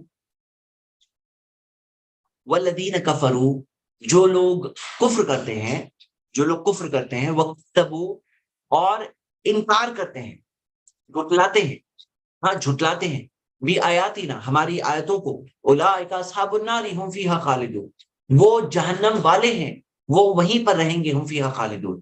تو میرے بھائیوں میری بہنیں، یہاں پر جو لوگ انکار کریں گے، کس چیز کا انکار کریں گے؟ اور کذبوا، جھٹلائیں گے. کس چیز کو جھٹلائیں گے؟ جو اللہ کی طرف سے ہدایت آئے گی، جو لوگ اسے جھٹلائیں گے، اس کا انکار کریں گے، تو ان کا کیا ہوگا؟ ان کا یہ معاملہ ہوگا، اولئک اصحاب النار، وہ ہوں گے جہنم والوں میں سے، اور وہیں پہ رہیں گے. یہاں پہ خالدون ہے، خالدون یعنی وہیں پہ رہیں گے، ہمیشہ رہیں گے. خلد ہمیشگی کو کہتے ہیں. نیکسٹ 40. یا بنی اسرائیل. اب یہاں پہ نیکسٹ ٹاپک آ رہا ہے. جو یہ ٹاپک، ہم ٹاپکس کو اگر یاد کریں کہ ہم نے سٹارٹنگ میں پڑھے تھے مومنوں کی 4 آیتیں مومنوں کے تعلق سے، پھر 2 آیتیں کافروں کے تعلق سے پڑھے، پھر 13 آیتیں منافقوں کے تعلق سے پڑھے، پھر ہم نے آیت نمبر تقریباً 21 سے لے کر 29 تک، یہ 9 آیتیں ہم نے آدم کی اولاد کو، سارے انسانوں کو، یا ایوہ الناس کو خطاب کیا گیا تھا. پھر آیت نمبر 30 سے آدم علیہ السلام کا واقعہ شروع ہوا، اب 39 تک چلا ہے، 10 آیتیں آدم علیہ السلام کا واقعہ چلا. اب یہاں پہ لاسٹ جو آیت آئی ہے وہ کیا آئی ہے؟ والذین کفروا وکذبوا بآیاتنا. یہ کنٹراسٹ آیا 38 اور 39 نمبر کی آیتوں میں. کنٹراسٹ ہے. کیا کنٹراسٹ ہے؟ کہ جو لوگ کذبوا بآیاتنا، اللہ کی آیتوں کا انکار کرتے ہیں، اولئک اصحاب النار، وہ ہوں گے جہنم والوں میں سے. تو یہاں پہ یہ انکار کرنے والوں کا ذکر ہے، اور اس سے پہلے ہدایت پہ چلنے والوں کا بھی ذکر آیا ہے. اب یہاں پہ آ رہے ہیں ہم ایک قوم کی مثال، اور وہ قوم کون ہے؟ بنی اسرائیل. میرے بھائی میری بہنیں، یہ جو بنی اسرائیل کی مثال یہاں پہ دی ہوئی ہے، یہ بہت ہی اہم ہے. کیوں بہت اہم ہے؟ اس کے بہت سارے ریزن. سب سے پہلی بات، آپ قرآن میں دیکھو گے کہ موسیٰ علیہ السلام کی سٹوری کئی بار ذکر ہے، کئی بار ذکر ہے. اس کے اندر حکمت کیا ہے؟ کہ موسیٰ علیہ السلام کا بہت گہرا تعلق ہے نبی صلی اللہ علیہ وسلم سے. اگر آپ کمپیریزن کرو گے نبی صلی اللہ علیہ وسلم کو نوح علیہ السلام سے کمپیئر کریے. سٹوری، نوح علیہ السلام کشتی میں جب گئے تھے، نبی صلی اللہ علیہ وسلم کا ایسا کچھ واقعہ نہیں ہوا تھا. ہاں. اور یونس علیہ السلام سے کمپیئر کریے. ساروں سے آپ دیکھو گے نبی صلی اللہ علیہ وسلم کی سٹوری بہت زیادہ میچ ہوتی ہے موسیٰ علیہ السلام سے. موسیٰ علیہ السلام سے بہت زیادہ میچ ہوتی ہے. اور کئی چیزوں میں تو ہم دیکھتے ہیں کہ پیرللز دیے گئے. اور موسیٰ علیہ السلام کی جو قوم ہے وہ قریبی قوم ہے. تو قریبی قوم سے عبرت حاصل کرنا زیادہ آسان ہوتا ہے کہ اچھا یہ لوگوں کے ساتھ، ارے یہ یہودی یہاں دکھ رہے ہیں، یہ یہودی ہیں، تو یہ لوگوں کے ساتھ ایسا ایسا ہوا تھا، ہمیں ایسے غلطی نہیں کرنی ہے. یہاں پہ آپ یہ دیکھیے بنی اسرائیل کے بارے میں جو ڈسکرپشن یہاں سے شروع ہو رہا ہے، اور کئی آیتوں تک یہ چلتا رہے گا ابھی. تو اس میں آپ کو بنی اسرائیل کے بارے میں بھی دیکھنا ہے، اور ہم مسلمانوں کے بارے میں بھی سوچنا ہے. کیونکہ بنی اسرائیل کون تھے؟ یہ اس زمانے کے مومن تھے. ان کے ساتھ کیا ہوا؟ اور ہم دیکھیں، ہم جو ایمان والے ہیں، ہمارے پاس قرآن ہے، اللہ کی کتاب ہے، تو ہمارے ساتھ کیا معاملہ ہے؟ تو ہمیں سب بات کو کمپیئر کرتے جانا ہے. تو بہت ساری عبرتیں ہیں جو بنی اسرائیل کے واقعے میں اور ان کے انسیڈنٹ میں ہمارے لیے ہے، جنہیں ہم سب کو سیکھنا چاہیے. یا بنی اسرائیل، اے بنی اسرائیل. تو بنی اسرائیل جو آیا یہاں پر، اے بنی اسرائیل، تو آپ دیکھیے کہ یہاں پر اسرائیل جو کا نام آیا، اسرائیل، یہ یعقوب علیہ السلام کے ناموں میں سے نام ہے. امام ابو داؤد الطیالسی، انہوں نے ایک روایت عبداللہ ابن عباس سے ذکر کی ہے، اور جس کے اندر آتا ہے کہ ایک گروپ یہودیوں کا آیا نبی صلی اللہ علیہ وسلم کے پاس، اور نبی صلی اللہ علیہ وسلم نے کہا حل تعلمون ان اسرائیل یعقوب، کہ کیا تم جانتے ہو اسرائیل یعقوب ہے؟ تو یعقوب ہے، یہ ہمیں ملتا ہے یعقوب علیہ السلام کا نام تھا اسرائیل. یعقوب علیہ السلام کون؟ یعقوب علیہ السلام کے والد اسحاق علیہ السلام. ان کے والد کون؟ ابراہیم علیہ السلام. یعنی ابراہیم علیہ السلام کے بیٹے اسحاق ہے، ان کے بیٹے یعقوب ہے، ان کے بیٹے کون ہیں؟ ان کے 12 بیٹے ہیں. اور یہ 12 بیٹے سے 12 قبیلے آ رہے ہیں بنی اسرائیل کے. جو 12 بیٹے ہیں یعقوب علیہ السلام سے، وہاں سے 12 قبیلے آ رہے ہیں بنی اسرائیل کے. تو ہم یہ دیکھتے ہیں یہ 12 قبیلے کہاں سے آ رہے ہیں، یہ اس کا ہم اوریجن دیکھ رہے ہیں. اور آپ دیکھیے کہ یہاں پہ اب ہم دیکھنے والے ہیں یعقوب علیہ السلام کی مثال آنے والی ہے کہ یعقوب علیہ السلام کس طرح سے انہوں نے نصیحت کی اپنے لوگوں کو، اپنے بچوں کو مرنے سے پہلے نصیحت کی. تو یہ بہت پیاری بات تھی کہ کس طرح سے انہوں نے سمجھایا. اور یہ ایک بات ہے کہ جو ہم لوگ دیکھتے ہیں کہ قرآن کے اندر اللہ تعالیٰ نے فرمایا، اللہ سبحانہ تعالیٰ نے یہ بات بتائی ہے کہ کس طرح سے نصیحت کرنی چاہیے اور نصیحت کے بارے میں جو باتیں آتی ہیں. تو یہ ہم دیکھ رہے ہیں یہاں پہ بنی اسرائیل کو یہ بات بتائی گئی ہے کہ کس طرح سے ان کے جو پردادا ہے یعقوب علیہ السلام، وہ کس طرح سے نیک تھے، کس طرح سے وہ اللہ کے سے ڈرنے والے تھے. بلکہ آپ اگر دیکھو گے جو اسرائیل لفظ ہے، امام طبری نے ریکارڈ کیا عبداللہ ابن عباس سے. وہ کہتے ہیں کہ اسرائیل کا مطلب ہے عبداللہ، اللہ کا بندہ. اسرائیل کا مطلب ہے اللہ کا بندہ. یہ عبداللہ ابن عباس سے قول امام طبری نے نقل کیا ہے، اللہ نوز بیسٹ. آگے ہم یہ دیکھتے ہیں کہ موسیٰ علیہ السلام کی مثال دیکھ کر اب یہ یہاں پہ سٹارٹ ہو رہی ہے بنی اسرائیل کی مثال.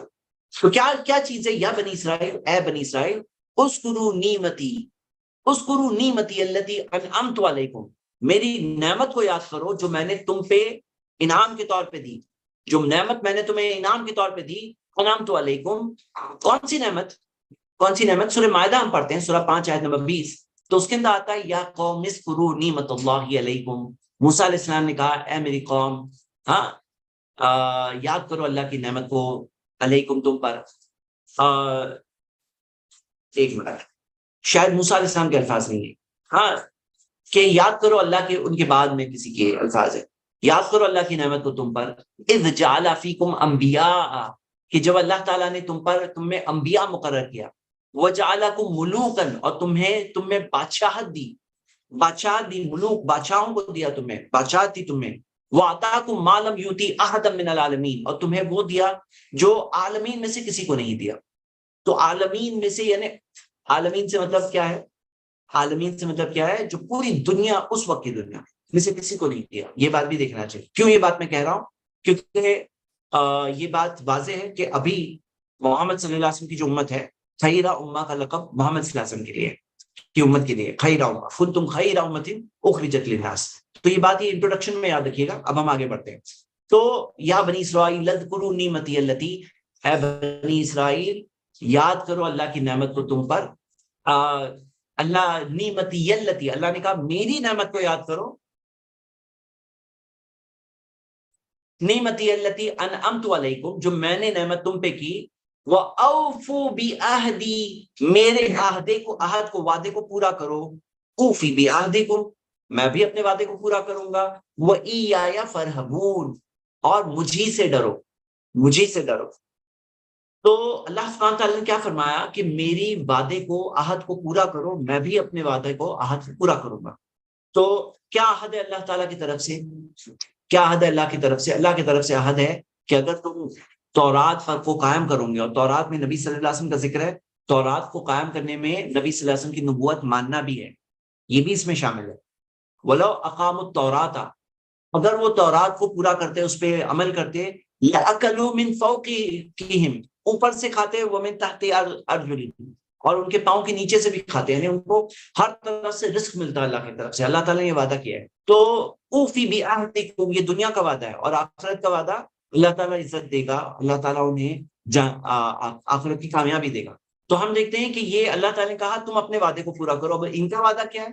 جو کیا وعدہ پورا کرنا ہے؟ ان کا وعدہ کیا ہے؟ ان کا وعدہ یہ ہے کہ جو عہد اللہ تعالیٰ نے لیا ہے ان سے، کہ جب نبی آئیں گے، اگلے رسول آئیں گے، تو ان پہ ایمان لے آؤں گے، ان کو سپورٹ کروں گے. یہ وعدہ ان کی طرف سے، یہ عہد ان کی طرف سے، ان کی کتاب میں موجود تھا. آگے اللہ تعالیٰ فرماتا ہے اوفی بعہدکم، میں بھی اپنا وعدہ پورا کروں گا. اور ہم دیکھتے ہیں کہ اس بارے میں اگر آپ دیکھیں کہ وَآمِنُوا بِمَا أَنزَلْتُ مُصَدِّقًا لِمَا مَعَكُمْ، یہ قرآن کی آیت ہے موجود کہ وَآمِنُوا اور ایمان لے آؤ بما انزلتو جو میں نے نازل کیا مصدقا لما معکم جو تمہارے پاس ہے، یعنی تمہارے پاس کیا ہے؟ تورات و انجیل جو تمہارے پاس ہے، تو جو میں نے نازل کیا یعنی قرآن جو نازل کیا، اور اس پہ ایمان لے آؤ، یہ بات اس میں آتی ہے۔ اوفی بعہدکم، اور پھر اللہ تعالیٰ نے فرمایا وَإِيَّايَ فَارْهَبُونَ اور مجھے سے ڈرو، یعنی کیا ہے؟ ایک طرف انعام کی بات ہے اور دوسری طرف وارننگ بھی ہے۔ جو میں نے انعام اوفی بعہدکم، یہ میں بھی اپنا حق پورا کروں گا، یعنی انعام دوں گا۔ وَإِيَّايَ فَارْهَبُونَ اور مجھے سے ڈرو۔ کیوں ڈرنے میں معاملہ کیا تھا ان کا؟ ڈرنے میں معاملہ یہ تھا انہیں دنیا اور دنیا کی ذلت اور دنیا کی چیزیں یہ زیادہ پیاری تھی۔ اگر وہ صرف اللہ تعالیٰ سے ڈرتے دنیا بونس میں مل جاتی تھی، کاش کہ وہ اس بات کو سمجھتے۔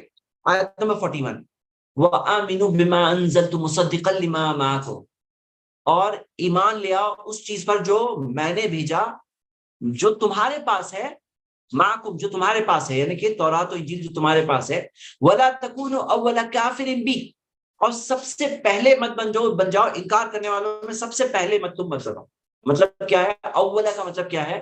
جیسے قرآن میں کئی بار آتا ہے کہ وَأَنَا أَوَّلُ الْمُسْلِمِينَ میں مسلمانوں میں سب سے پہلا مسلمان۔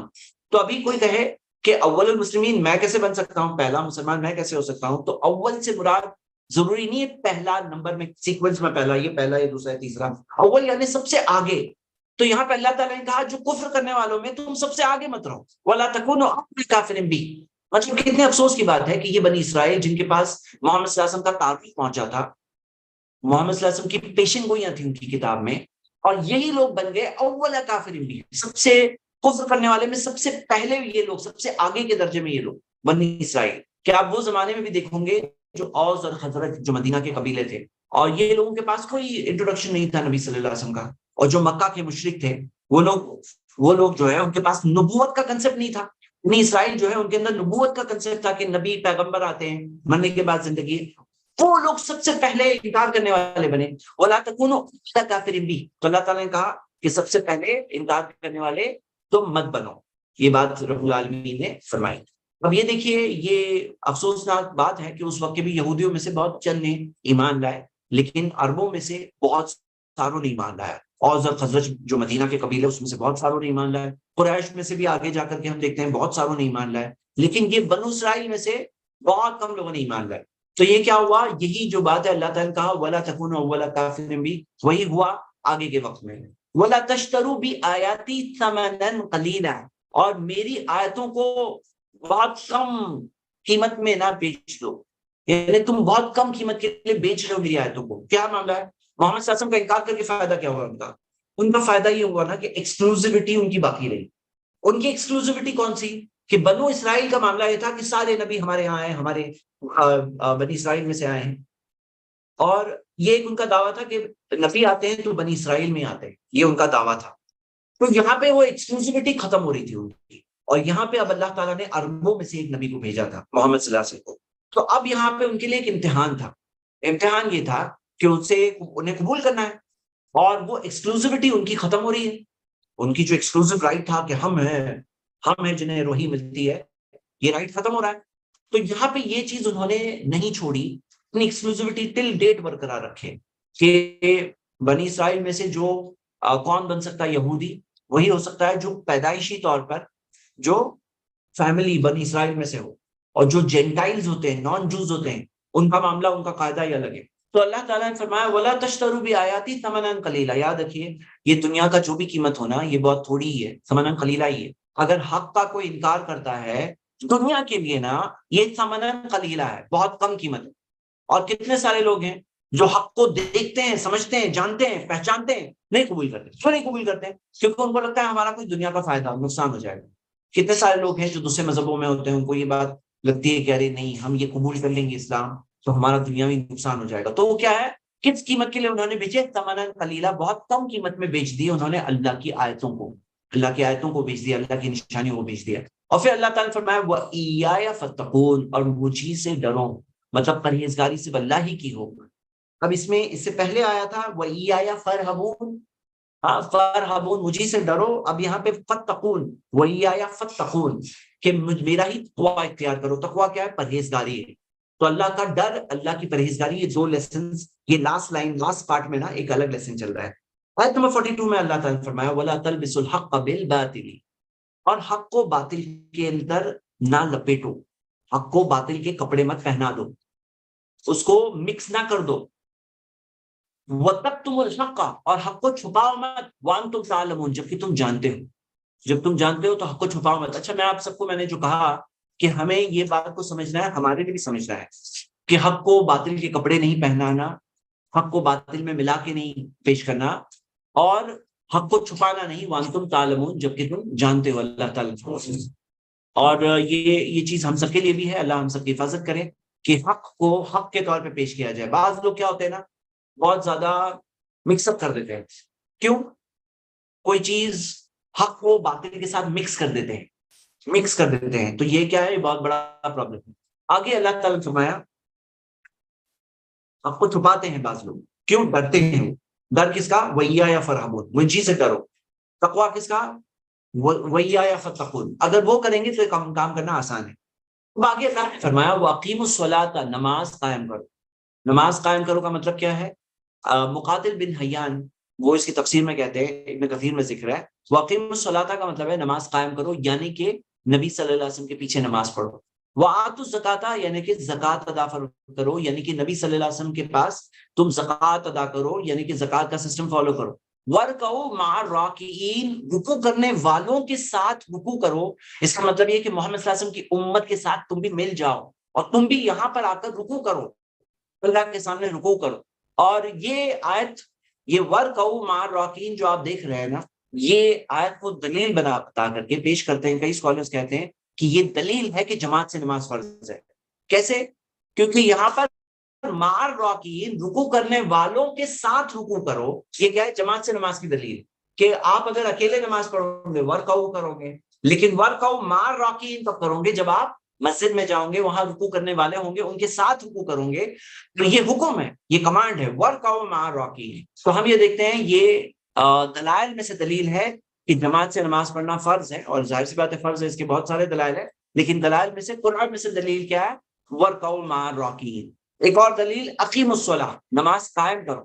ہاں تو نماز وہ نہیں کہا، نماز قائم کرو، تو قائم کرنے میں بھی یہ بات کہیں شامل ہے، لیکن اور زیادہ تفصیل کے ساتھ وَارْكَعُوا مَعَ الرَّاكِعِينَ کے اندر موجود ہے. اب یہ بھی بات دیکھیے کنیکشن پچھلی آیت سے. پچھلے میں دو پرابلمز ان کے دیے گئے. کیا پرابلم تھا ان کا؟ کہ وہ اللہ کی آیتوں کو بہت کم قیمت کے لیے بیچ رہے تھے. ہاں، اور کیا تھا؟ ڈر رہے تھے. کس سے؟ لوگوں سے ڈرنا، لوگوں کی دنیا کی چیزوں کو قیمتی سمجھنا. وہ حق کو بیچ رہے تھے کس چیز کے لیے؟ ثمناً قلیلا کے لیے. اور حق کو باطل کے کپڑے پہناتے، باطل میں لپیٹتے، اور حق کو چھپاتے.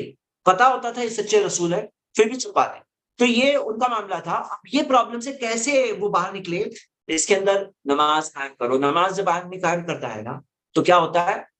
تو پھر کیا ہوتا ہے؟ نماز قائم کرنے سے ایک احساس ہوتا ہے کہ اللہ میرا رب ہے. سر جب اللہ کے سامنے جھکاتے ہیں سجدے میں تو احساس ہوتا ہے اللہ میرا رب ہے. ہاں تو میرے بھائیوں میں بہنیں یہاں پہ یہ جب نماز قائم کرتے ہیں، جب زکوٰۃ دیتے ہیں، سوچو وہ پیسہ جس کے لیے بیچ رہے ہیں ثمناً قلیلا، وہ پیسہ آپ کے پاس جو ہے، وہ پیسہ جب اللہ کے راستے میں خرچ کرتے ہو تو پیسے کی محبت سے آپ کا دل پاک ہوتا ہے. اور جب وہ محبت کے سے دل پاک ہوتا ہے تو اس کا رزلٹ کیا ہوتا ہے؟ اس کا رزلٹ یہ ہوتا ہے کہ پھر آپ پیسے کی اہمیت آپ کے دل میں کم ہو جاتی ہے. وہ پیسے کی محبت جو ہوتی ہے نا دل میں کم ہو جاتی ہے. بہت انپورٹنٹ ہے. وَارْكَعُوا مَعَ الرَّاكِعِينَ.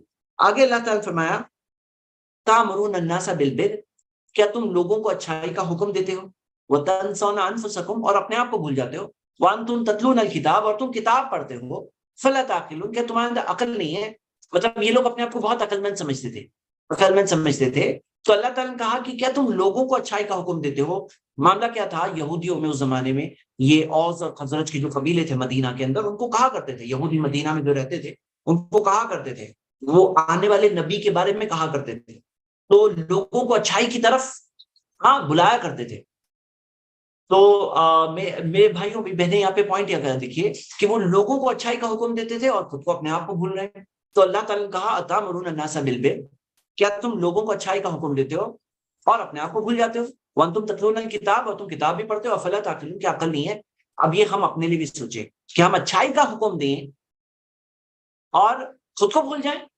تو کیا ہے، یہ سمجھدار آدمی کی نشانی ہے کہ کوئی بہت ہی بوڑھا آدمی ہے، وہ کہے میرے پاس ایک ایسی دوا ہے جو کھائیں گے تو جوان ہو جائیں گے، تو کوئی بھی کہے گا چاچا آپ پہلے آپ بھی لیجئے، آپ کیوں نہیں لے رہے ہو؟ یہ تو آپ کے پاس اتنی اچھی دوا ہے، خود کیوں نہیں لے رہے ہو؟ بھائی ہمارے پاس معاملہ یہ ہے نا، ہم یہ بات دیکھیں کہ ہم سب دنیا میں امتحان کے طور پر یہاں سے جانے والے ہیں، تو ہمارے لیے سمجھداری کیا ہے کہ ہم اچھائی کا حکم دیں اور تنسونا انفسکم، اپنے آپ کو نہ بھولیں۔ کو اچھی بات پتا ہے، اس حد تک کلیئرٹی سے پتا ہے، آپ کسی کو بتا رہے ہو اپنے آپ کو کیسے بھول رہے ہو؟ افلا تعقلون، کی عقل نہیں ہے؟ مطلب سمجھدار عقل والا آدمی ایسا کام نہیں کرے گا، یہ بیوقوف انسان ایسا کرے گا کہ خود جہنم میں کھڑے ہو کے لوگوں کو بولے لوگوں جاؤ جنت وہاں ہے وہاں، ارے تم کیوں نہیں جا رہے ہو؟ تم کیوں نہیں جا رہے ہو؟ تم جہنم میں کھڑے ہو رہے ہو، لوگوں کو بولے لوگوں جاؤ جنت، جنت جاؤ، جنت جاؤ، افلا تعقلون، عقل نہیں ہے کیا تمہارے پاس؟ امام ابن کثیر نے ایک بہت انٹرسٹنگ ڈسکشن کیا ہے، کیونکہ یہاں پہ ایک سوچ لوگوں میں یہ بھی ہے، کیا سوچ ہے؟ وہ کہتے ہیں کہ ان کا کہنا ہے کہ اگر ہم لوگوں کو، اگر ہم خود عمل نہیں کر رہے ہیں نا، پھر لوگوں کو بتا نہیں سکتے، لوگوں کو بتا نہیں سکتے، ایسا بولتے ہیں۔ تو امام ابن کثیر نے بھی اس چیز کو ریفیوٹ کیا، اور اگر آپ تفسیر سعدی پڑھے تو اس میں بھی انہوں نے بھی، تفسیر سعدی میں بھی انہوں نے اس چیز کو ریفیوٹ کیا ہے۔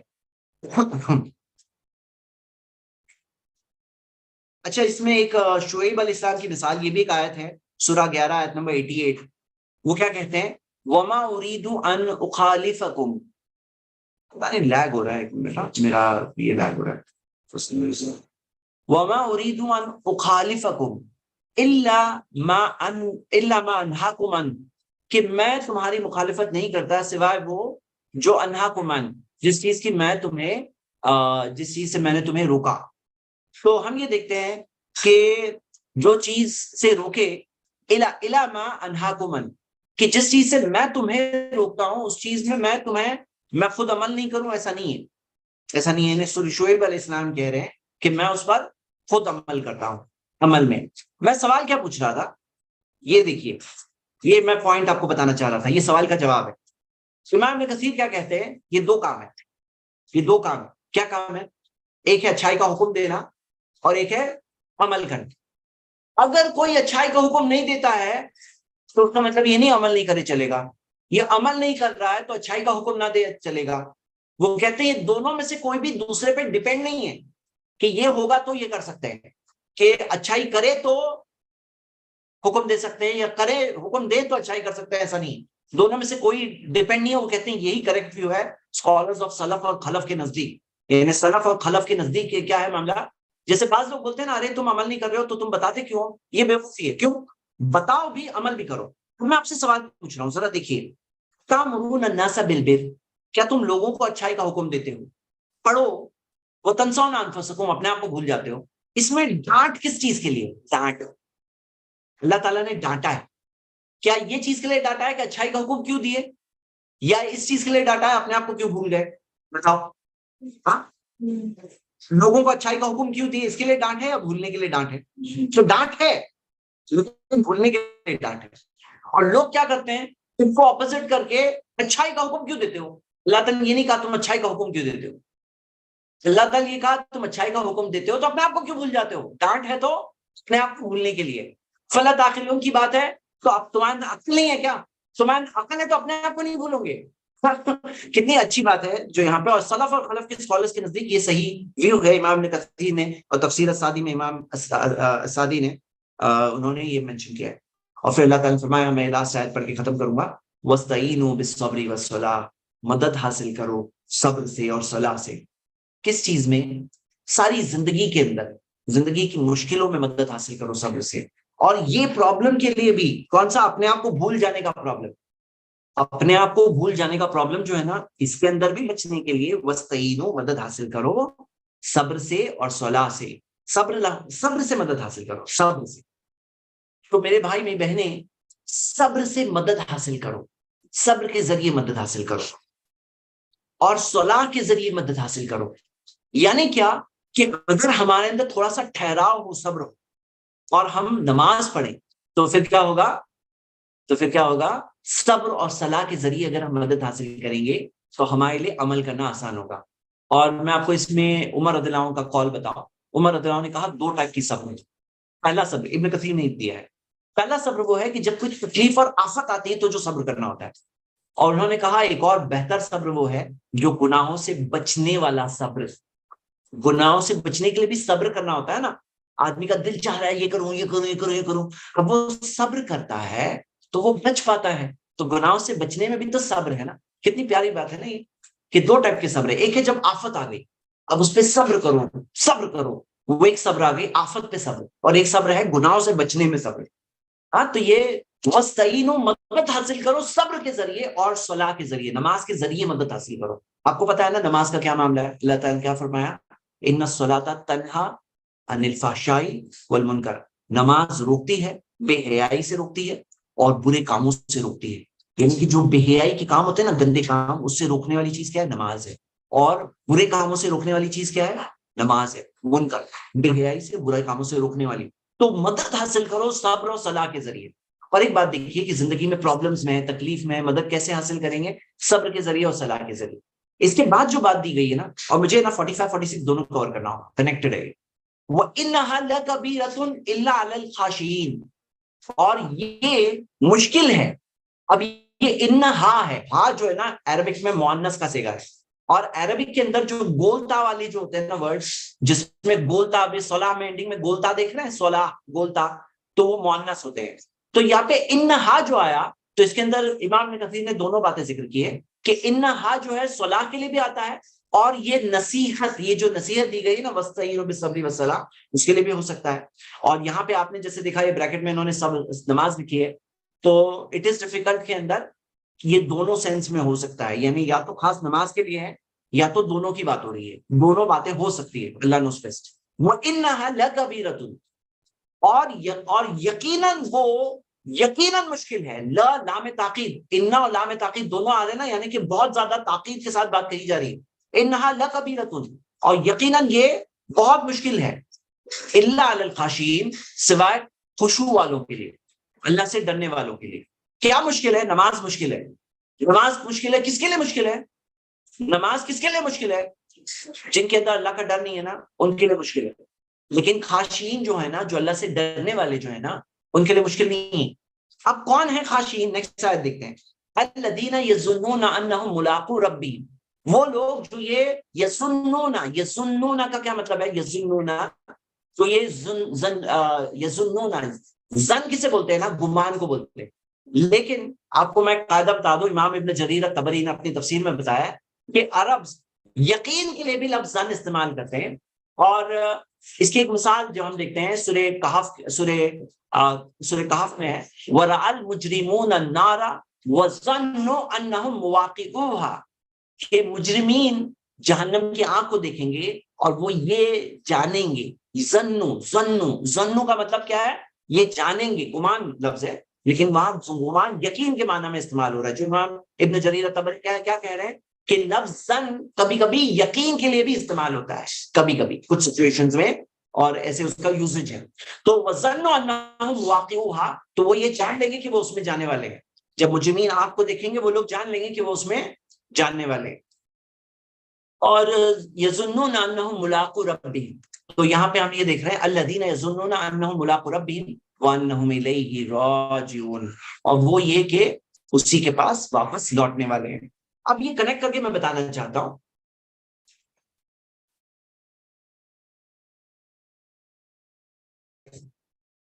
تو ہم یہ دیکھتے ہیں اس کے نا کنیکٹ کریے. کیا کنیکٹ کریے؟ یہ جو بات ہو رہی ہے نا, یظنون انہم ملاقو ربہم, جو یہ گمان یقین رکھتے ہیں کہ وہ اپنے رب سے ملاقات کرنے والے ہیں, اسی کے پاس واپس لوٹنے والے ہیں, جو یہ یقین کرتے ہیں وہ کون؟ خاشعین میں سے ہے. خاشعین کے لیے کیا ہے؟ نماز مشکل نہیں ہے. نماز کس کے لیے مشکل ہے؟ جن کے اندر خشوع نہیں ہے, جن کے اندر خشوع نہیں ہے, ان کے اندر خشوع نہیں ہے, جو یہ گمان نہیں رکھتے کہ وہ اللہ سے ملنے والے ہیں. اب میں آپ کو ایک حدیث کنیکٹ کر کے بتانا چاہتا ہوں. ایک حدیث میں آتا ہے نبی صلی اللہ علیہ وسلم نے فرمایا اذکر الموت فی صلاتک, اپنی نماز میں اپنی موت کو یاد کرو, اپنی نماز میں اپنی موت کو یاد کرو. وصلی صلاۃ مودعین, الوداعی نماز پڑھو, الوداعی نماز پڑھو. تو ہمیں الوداعی نماز پڑھنے سکھایا، یعنی آپ اگر اپنی موت کو یاد کرو کہ میں یہ نماز پڑھ رہا ہوں، یہ لاسٹ نماز ہو سکتی ہے زندگی کی، ہو سکتا ہے زندگی کی لاسٹ نماز ہے، تو کیا ہوگا؟ وہ نماز اپنی تب دل سے پڑھے گا. ہم سوچو کوئی اگر سر پہ گن رکھ دے، بولے آخری خواہش ہے کوئی آپ کو ذرا 2 رکعت نماز پڑھنا ہے، تو 2 رکعت کتنا دل سے پڑھیں گے؟ تو یہاں پہ یہ اگر کوئی انسان دنیا سے جا رہا ہے یہ سوچ کے پڑھے کہ لاسٹ ہے، تو کتنا دل سے پڑھے گا. یہاں پہ نماز کو کیسے اچھا بنائیں یہ ٹریننگ دی گئی ہے ان آیتوں میں. یہاں پہ کیا دیکھیے کہ نماز مشکل ہے، کلیئرلی دیا ہوا ہے، انہا لکبیرۃ، مشکل ہے. کس کے لیے مشکل ہے؟ جن کے پاس خشوع نہیں ہے ان کے لیے مشکل ہے. اور خشوع کیسے آئے؟ الخاشین، اللہ کا ڈر جو ہے وہ اللہ کا ڈر کے لیے یہ بات طریقہ بتایا گیا ہے، الذین یظنون انہم ملاقو ربہم، یہ وہ لوگ ہیں جن کے اندر یہ یقین ہو کہ وہ اپنے رب سے ملاقات کرنے والے ہیں، وانہم الیہ راجعون، اور وہ اسی کے پاس واپس لوٹنے والے ہیں.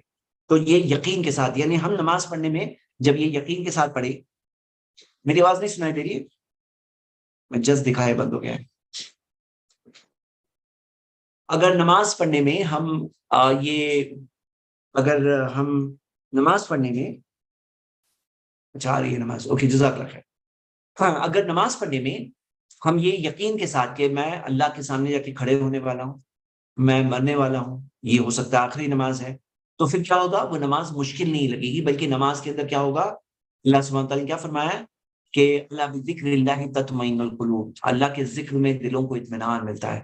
تو نماز کو میں اطمینان ہے.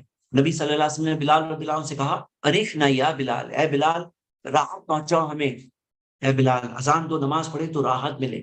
راحت ملتی ہے نماز پڑھنے سے، اطمینان ملتا ہے، دل کو سکون ملتا ہے. لیکن کسی کے لیے مشکل ہوتا ہے. کس کے لیے مشکل ہوتا ہے؟ جس کے لیے انہا لکبیرۃ، کس کے لیے مشکل ہے؟ جن کے اندر خشوع نہیں ہے، اللہ کا ڈر نہیں ہے، جو یہ یقین جن کے اندر نہیں ہے کہ وہ اللہ کے سامنے کھڑے ہونے والے ہیں. تو ان کے لیے کیا ہے؟ ان کے لیے یہ نماز پڑھنا، ارے نماز پڑھنا پڑے گا، ارے مشکل لگ رہا ہے. یہ کس کے لیے مشکل ہے؟ جن میں یہ یقین نہیں ہے کہ وہ اللہ کے سامنے کھڑے ہونے والے ہیں، اللہ کے پاس لوٹنے والے ہیں، اللہ کے سامنے جا کے کھڑے ہونا ہے، ہمیشہ دنیا میں نہیں رہنا ہے. ہم سے پہلے کوئی نہیں رہا، ہم بھی نہیں رہنے والے. تو یہ ہم آج آیت نمبر 46 تک پہنچے. انشاءاللہ آگے کا سفر کل کنٹینیو کریں گے. جی چلو ہم سوال و جواب لیتے ہیں. میں دیکھ رہا ہوں کوشچن آنسرز میں. شکیل بھائی آپ سٹارٹ کر سکتے ہیں. You can hear me. جزاک اللہ خیر. السلام علیکم. مطلب you if you talk, yeah, carry on. ہاں انشاءاللہ. کسی نے کہا کہ تکبر کا مطلب کیا ہے؟ تکبر کا مطلب کیا ہے؟ اچھا سوال ہے یہ. الکبر کیا ہے، تکبر کیا ہے؟ کہ ایک بات یہ سمجھیے، جیسے میں مثال کے طور پر یہ میں ساپ پہنا ہوں، بہت اچھا دکھ رہا ہے، اچھے کپڑے نہیں پہن سکتے. تکبر یعنی ایک دم پھٹے ہوئے کپڑے پہن کے آنا ہوگا. سر اچھے کپڑے پہنا یعنی کہ تکبر کر رہے زید بھائی، یہ اتنے اچھے کپڑے پہنے اتنا، یہ تکبر ہے ان کا. تو تکبر کیا ہے؟ ایک سوال پوچھا گیا نبی صلی اللہ علیہ وسلم سے کہ تکبر کیا ہے؟ کیا ہم اچھے کپڑے پہن سکتے ہیں، اچھے جوتے پہن سکتے ہیں؟ تو نبی صلی اللہ علیہ وسلم نے فرمایا الکبر بطر الحق، حق کا انکار ہے، وغمط الناس، اور لوگوں کو حقیر سمجھنا ہے. آپ اچھا پہن رہے ہو، نو پرابلم، آپ کوئی کم درجے کا پہنے، دیکھو اس کو حقیر سمجھو، یہ ہے تکبر. اور کیا ہے؟ حق کا انکار کرنا، یہ تکبر. تو تکبر کا یہ ڈیفینیشن سمجھنا بہت ضروری ہے کہ آپ اچھے کپڑے پہنو، آپ کے پاس اچھی گاڑی ہے، یہ تکبر نہیں ہے. لیکن سب یہ دیکھو اس کی گاڑی کیسی ہے، میری گاڑی ایسی ہے، ایسی گاڑی ہے. ہاں فضول خرچ نہیں کرنا ہے، الگ ٹاپک ہے، فضول خرچ نہیں کرنا ہے وہ الگ ٹاپک ہے. لیکن اچھے کپڑے پہن رہے ہو، اچھے جوتے پہن رہے ہو، یہ تکبر نہیں ہے. تکبر یہ ہے کہ دوسروں کو کمتر سمجھو، اپنے سے کم. اور انا خیر منہ، میں اس سے بہتر ہوں. کس کے ورڈز ہیں؟ ابلیس کے ورڈز ہیں نا. یہ ہے تکبر کا کلیئر ایگزامپل کہ میں اس سے بہتر ہوں، میں بہتر ہوں، میں کیوں سجدہ کروں، میں نہیں کروں گا سجدہ. تو یہ کیا معاملہ تھا؟ یہ ابلیس کا معاملہ تھا. ابلیس کی مثال سے تکبر کیا ہے ہمیں بہت اچھے سے وہیں پہ سمجھ آ جانا چاہیے. جزاک اللہ خیر. کسی نے پوچھا ہے کہ رحمان اور رحیم میں کیا فرق ہے، جب پھر سے بتائیں. رحمان اور رحیم کے فرق کے تعلق سے میں کچھ بات بتاؤں گا، کوئی بہت پیاری سی باتیں ہیں، میں کل بتاؤں گا. یہ ہاں میں کچھ پروفس کے ساتھ اسکرین پہ لا کے بتانا چاہوں گا، کیونکہ یہ جزاک بہت اللہ. فریکوینٹلی آتا ہے اور بسم اللہ الرحمن الرحیم میں بھی ہے. تو میں انشاءاللہ اس کو کل بتاؤں گا. انشاءاللہ. جزاک اللہ خیر. کسی نے پوچھا ہے کہ آدم علیہ السلام نے کیا جنت کو دیکھا ہے؟ ہاں رہے تھے نا جنت میں، جنت جنت تھے. میں اللہ جی وہ رہے تھے، تو obviously دیکھا ہے انہوں نے. صحیح. جی کیا تورات، انجیل، زبور عربی میں تھے جیسے قرآن عربی میں ہے؟ نہیں، وہ اس زبان میں تھے. ہاں اس زبان میں تھے جس زبان کو وہ سمجھتے تھے. اور یہی بات ہے، اللہ تعالیٰ نے فرمایا کہ ہم نے نبیوں کو بھیجا الا بلسان قومہ، ان کی قوم کی زبان میں بات کرتے ہوئے. تو ایسا نہیں کہ عربی میں بات کرتے تھے, جو ان کی زبان تھی. موسیٰ علیہ السلام عربک نہیں بات کرتے تھے, موسیٰ علیہ السلام وہاں کی جو زبان تھی وہ بات کرتے تھے. بلکہ آپ اگر دیکھو عربک کے اندر جو غیر منصرف کا قاعدہ ہے, اس کے اندر اجمی لفظ ابراہیم جو ہے, ابراہیم, یہ اجمی یعنی نان عربک ورڈ ہے ابراہیم, اور اسحاق نان عربک ورڈ ہے. ہاں, تو ہم یہ دیکھتے ہیں کہ یہ اجمی ورڈز ہیں, نان عربک ورڈز ہیں. اب عربک میں بیان کیا گیا ہے, آخری وہی قرآن کے لیے اللہ تعالیٰ نے جو زبان کو چنا وہ عربک ہے. جی. اب باطل کا مطلب کیا ہے حضرت؟ کیا باطل, زور سے بولیے. باطل کا مطلب کیا ہے؟ باطل باطل فالسوٹ, جو غلط. باطل. صحیح. آیت نمبر 42 میں اللہ نے بنی اسرائیل کو حکم دے رہے ہیں کہ ہمیں بھی, یا ہمیں. یہ سب جو باتیں ہیں نا بنی اسرائیل کی بات ہو رہی ہے, لیکن انڈرسٹوڈ بات ہے کہ بنی اسرائیل کی جب باتیں ہو رہی ہے تو ہم پر بھی یہ چیزیں نافذ ہے, ہم پر بھی یہ چیزیں, کیونکہ جنرل اصول ہے یہ اوور آل. بنی اسرائیل کی بھی جب غلطیاں ہیں ان کو جو کریکشن دیا جاتا ہے, وہ کریکشن میں ہمیں بھی نصیحت حاصل کرنی ہے. جی. جزاک اللہ خیر.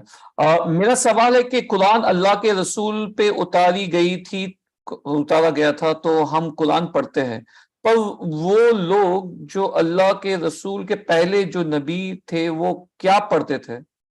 وہ اپنے زمانے کی وحی پڑھتے تھے. جب وہ زمانے میں تھے وہ اس زمانے کی وحی پڑھتے تھے, اور جب قرآن آیا نہیں تھا تو وہ کیسے قرآن کو پڑھیں گے؟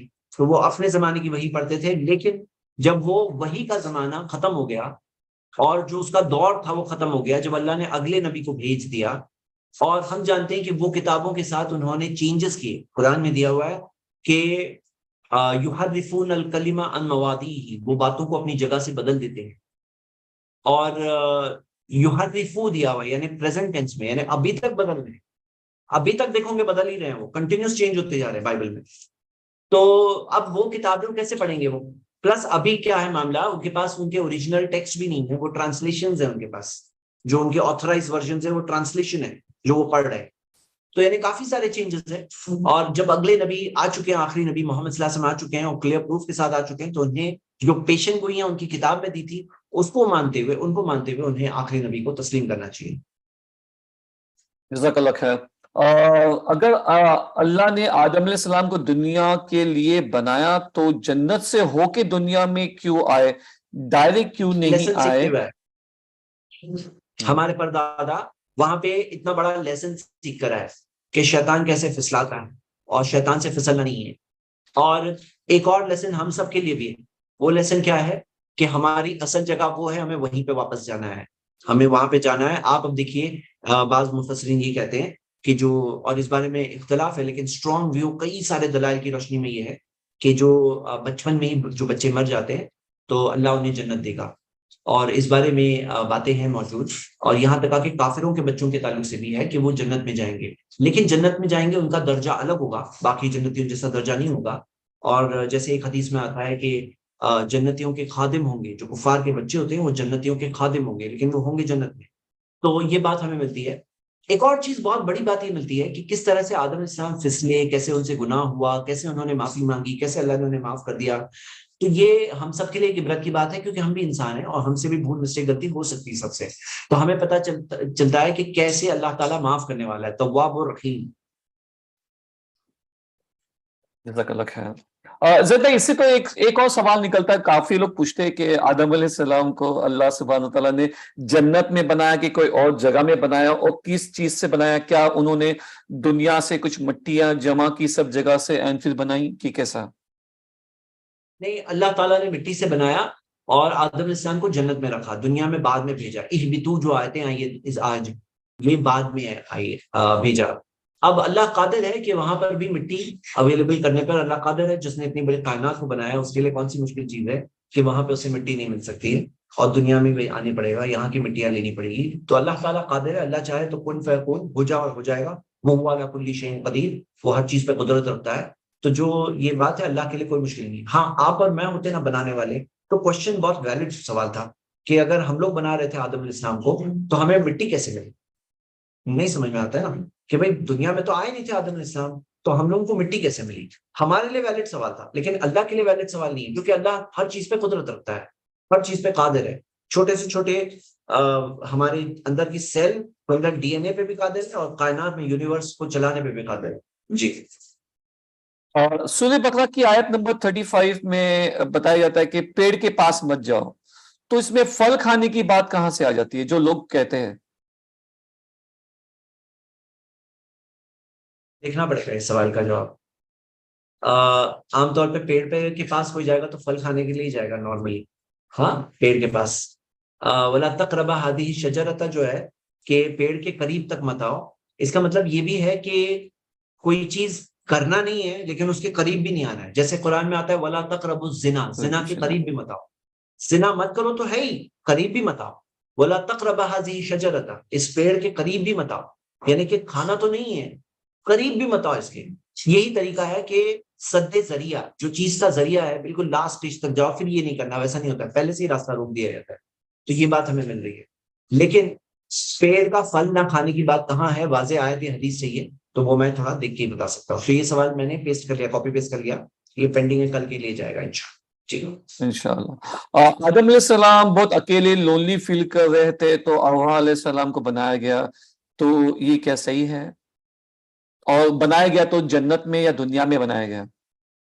دیکھو، جنت کے جو واقعات ہوئے، کلا منہا، کھاؤ اس میں سے، تو تب ہوا آ چکی ہے نا. آدم علیہ السلام تھے وہاں پہ جنت میں، اور تب ہوا وہاں پر آ چکی تھی. جب ہم دیکھتے ہیں کہ آدم علیہ السلام کا سارا واقعہ ہوا، معاملہ ہوا. اور یہ بھی بات دیکھیے کہ یہاں پہ ربنا ظلمنا انفسنا، اے ہمارے رب ہم نے ظلم کیا اپنے اوپر. اس میں ایسا نہیں ہے کہ جیسے کرسچن بائبل میں پورا پورا دوش ایو کے اوپر ہے کہ ایو نے، یہ عورت نے مجھے پھسلایا. تو یہاں پہ ایسا نہیں ہے، دونوں نے گناہ کیا، دونوں نے غلط کیا، دونوں پھسلے. بلکہ لیڈر کے طور پہ ایک طرح سے ذمہ داری لیڈر کی بھی بہت ہوتی ہے، بڑی ہوتی ہے، یہ بات کو بھی سمجھنا چاہیے. آدم علیہ السلام کو جب وہاں کہا گیا تھا وہ بھی ایک بات ہم سمجھتے ہیں، لیکن ایسا نہیں کہ دوش صرف ایک پہ ڈالا گیا، دوش دونوں پر ہے اور دونوں نے اللہ سے معافی مانگی. اب یہاں پہ سوال ہے کہ ایو کو، جو ہوا کو کب بنایا گیا، تو اس بارے میں ایک روایت جو ہے وہ امام ابن کثیر نے جمع کیا ہے. ایک منٹ میں دیکھ رہا ہوں. ہاں، آپ کو پتا ہے تفسیر ابن کثیر جو یہاں پہ دیا ہوا ہے نا، اس کے اندر تحقیق نہیں ہے پوری کے پوری.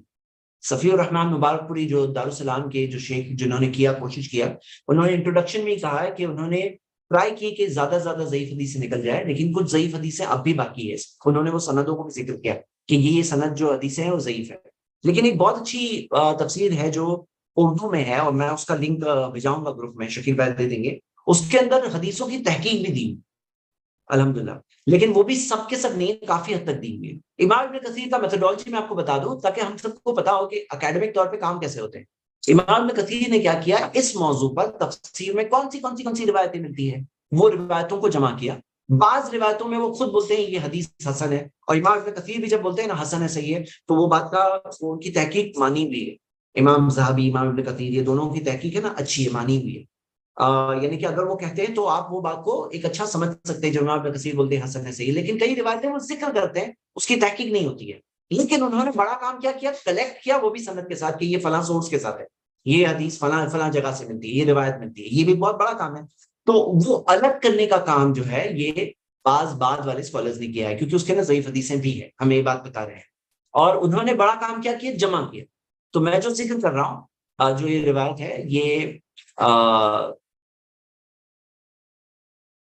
اس کا میں حوالہ چیک نہیں کر پایا اس کے اندر. ہاں، تو یہ جو روایت ہے اس کے اندر آتا ہے، یہ آیت نمبر 35 کی کامنٹری میں آتا ہے کہ جب آدم علیہ السلام کا جو واقعہ ابلیس کے ساتھ ہوا تب ہوا تھی کیا شکیل بھائی؟ آدم علیہ السلام کا جو معاملہ ابلیس کے ساتھ ہوا تب ہوا تھی ساتھ میں کہ نہیں تھی؟ نہیں تھی تبھی. ہاں، اس کے بعد میں ہوا کا کریشن ہوا اس کے بعد میں. اور آتا ہے روایت میں کہ آدم علیہ السلام سو گئے اور اللہ تعالیٰ نے ان کی فصلی میں سے، اور فصلی کا ذکر صحیح مسلم کی حدیث میں بھی ہے، فصلی میں سے ہوا کو بنایا. اور جب آدم علیہ السلام جاگے تو انہوں نے دیکھا کہ ہوا ان کے بازو میں ہے. تو یہ اللہ تعالیٰ نے دونوں کا نکاح کرایا، دونوں کا یہ اللہ تعالیٰ نے انہیں پارٹنر کے طور پہ ہوا کو عطا فرمایا، تاکہ یہ بات ہمیں ملتی ہے کہ اللہ تعالیٰ اکیلے نہیں چھوڑا ہے. یہ بھی اللہ کی نعمتوں میں سے ایک نعمت. تو یہ بات ہم نے دیکھا. چلیے نیکسٹ. آیت نمبر 33 میں قال یا آدم انبئہم باسمائہم، مطلب آدم علیہ السلام کو کہا جاتا ہے کہ آپ بتاؤ. تو ایسا کیوں؟ اگر اللہ نے تو دونوں کو سکھایا، تو دونوں کو سکھایا تو صرف آدم علیہ السلام کو کیوں کہا کہ آپ بتاؤ ان کو؟ دونوں کو کن دونوں کو؟ جن فرشتوں کو اور آدم علیہ السلام کو. پوائنٹ سمجھیے. فرشتوں نے سوال پوچھا تھا، ٹھیک ہے. فرشتوں نے کیا سوال پوچھا تھا کہ اے اللہ کیا تو وہاں پر ایسے کو بنائے گا جو زمین میں فساد کرے گا، خون بہائے گا؟ تو اللہ نے کہا کہ میں جانتا ہوں اور تم نہیں جانتے. تو فرشتے نہیں جانتے.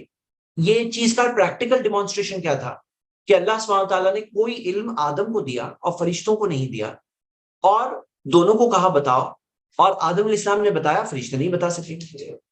ہاں، فرشتوں سے پوچھا گیا بتاؤ تو انہوں نے کہا ہم نہیں جانتے. آدم علیہ السلام کو کہا بتاؤ تو انہوں نے بتا دیا. تو یہاں پہ فرشتوں کو یہ بات کا احساس دلایا گیا کہ تم نہیں جانتے ہو. اور یہ بات کہ تم اتنا نہیں جانتے، چیزوں کے نام نہیں جانتے، تو اللہ کی حکمت اس میں تم کیسے جان سکتے ہو کہ اللہ تعالیٰ جو آدم علیہ السلام کو، انسانوں کو خلیفۃ الارض کے طور پہ، زمین میں خلیفہ یعنی جنریشن کے بعد جنریشن جو وہ آئیں گے، اس طرح سے ان کو بنا رہا ہے. تو اللہ تعالیٰ کا علم اور حکمت، اللہ تعالیٰ کی حکمت کیا ہے اس میں، وہ بھی تم نہیں جانتے. تو فرشتوں کو احساس ہوا اور انہوں نے کہا سبحانک لا علم لنا الا ما علمتنا. اچھا، یہ بات یاد رکھیے کہ سوال پوچھنے والے جو سوال پوچھتے ہیں اس میں کچھ لوگ ہوتے ہیں جو اعتراض کے طور پہ سوال پوچھتے ہیں، کچھ لوگ ہوتے ہیں جو جینوئنلی جاننے کے لیے سوال پوچھ رہے ہوتے ہیں. تو فرشتوں کا صرف سوال تھا، وہ صرف جینوئن جاننے کے لیے تھا کہ اللہ تیری حکمت کیا ہے، صرف تیری حکمت کیا ہے. تو اللہ تعالیٰ بتایا کہ اللہ جانتا ہے، اللہ تم لوگ نہیں جانتے. تو یعنی تم اس بات کو جو تمہارے پاس علم ہے، جس سے تم یہ قیاس کر رہے ہو، اینالوجی، کہ زمین میں خون بہائیں گے، فساد کریں گے، کیونکہ انہوں نے دیکھا تھا انسانوں کے پہلے کون تھے، جن وہاں پہ بستے تھے. مین ڈومیننٹ زمین پر جنوں کا تھا. اور انسانوں کے آنے کے بعد خلیفۃ الارض، جب اللہ تعالیٰ نے مقام انسانوں کو دیا کہ انسان کی جنریشن وہاں پہ رہیں گی، تو یہ مین جو دنیا میں ڈومیننس دی گئی ہے تو انسانوں کو دی گئی ہے. ہاں، جن کہاں پہ بیابان اور ایسی جگہوں پہ رہتے ہیں. تو اللہ تعالیٰ نے زمین کو بد دیا ہے. اب یہ اس کے اندر حکمت کیا ہے؟ تو جو ان کا سوال تھا، جب انہوں نے دیکھا تھا جنوں کا معاملہ، کہ تو انہوں نے کہا کہ اللہ ایک اور ایسی مخلوق، کون سی مخلوق؟ جو اختیار والی مخلوق ہے، یعنی کہ جن کے پاس صحیح غلط دونوں کرنے کا چانس ہے. یہ لوگ پھر سے جا کے ویسا ہی کریں گے اللہ. تو یہ انہوں نے اس ایک کیس سے ایک جنرل بات نکالی فرشتوں نے. تو ان کا ایک سوال تھا، اور فرشتوں کی تربیت اللہ تعالیٰ نے کی، فرشتوں کو بتایا. فرشتے کبھی اللہ کی نافرمانی تو کر ہی نہیں سکتے. ہاں، کوئی چیز میں جاننے کے لیے، علم کے لیے سوال پوچھ سکتے ہیں، جیسے کہ ہمیں اس پورے واقعے سے دیکھتے ہیں. جی، یہ زومبیز کی طرح نہیں ہے جن کے پاس، یہ کمپیوٹر پروگرام کی طرح نہیں کہ جو کمپیوٹر پروگرام کی خود کی قتل نہیں ہوتی، وہ جو پروگرامر ہوتا ہے وہی ہوتا ہے. نہیں، یہ انہیں اتنا اختیار ہے کہ وہ پوچھتے ہیں سوال، جانتے ہیں، لیکن نافرمانی نہیں کریں گے کبھی بھی. جی، بنی اسرائیل کسے کہتے ہیں زید بھائی؟ میں نے کور کیا تھا، اسرائیل یعقوب علیہ السلام کو کہتے ہیں. یعقوب علیہ السلام کی جو اولاد ہے وہ بنی اسرائیل ہے، اور 12 جو بیٹے تھے ان کے 12 بیٹوں میں سے 12 قبیلے نکلتے ہیں بنی اسرائیل کے. ایسا کوئی زمانہ تھا زید بھائی کہ جہاں پہ کوئی نبی ہی نہیں تھا، اور جب کوئی نبی ہی نہیں تھا تو پھر ان لوگوں کا کیا ہوگا؟ ہاں، تو یہ میں کئیوں بار بتا چکا ہوں، کئیوں ویڈیوز میں، لیکن پھر ایک بار شارٹ میں بتاتا ہوں. یہ فترے کا دور کہتے ہیں، 2 نبیوں کے بیچ کا دور. تو 2 نبیوں کے بیچ کا جو دور ہوتا ہے اس کے اندر جو لوگ پہتے ہیں وہ اہل الفترہ، فترے کے دور میں جو پیدا ہوتے ہیں، تو انہیں کوئی نبی نہیں بنتا. ان کا کیا ہوگا؟ تو اللہ تعالیٰ نے رحم کا معاملہ رکھا ہے. اللہ تعالیٰ نے فرمایا ہے سورۃ الاسراء سورہ 17 آیت نمبر 15، وَمَا كُنَّا مُعَذِّبِينَ حَتَّى نَبْعَثَ رَسُولًا، کہ میں عذاب نہیں دوں گا یہاں تک کہ میں رسول کو نہ بھیج دوں.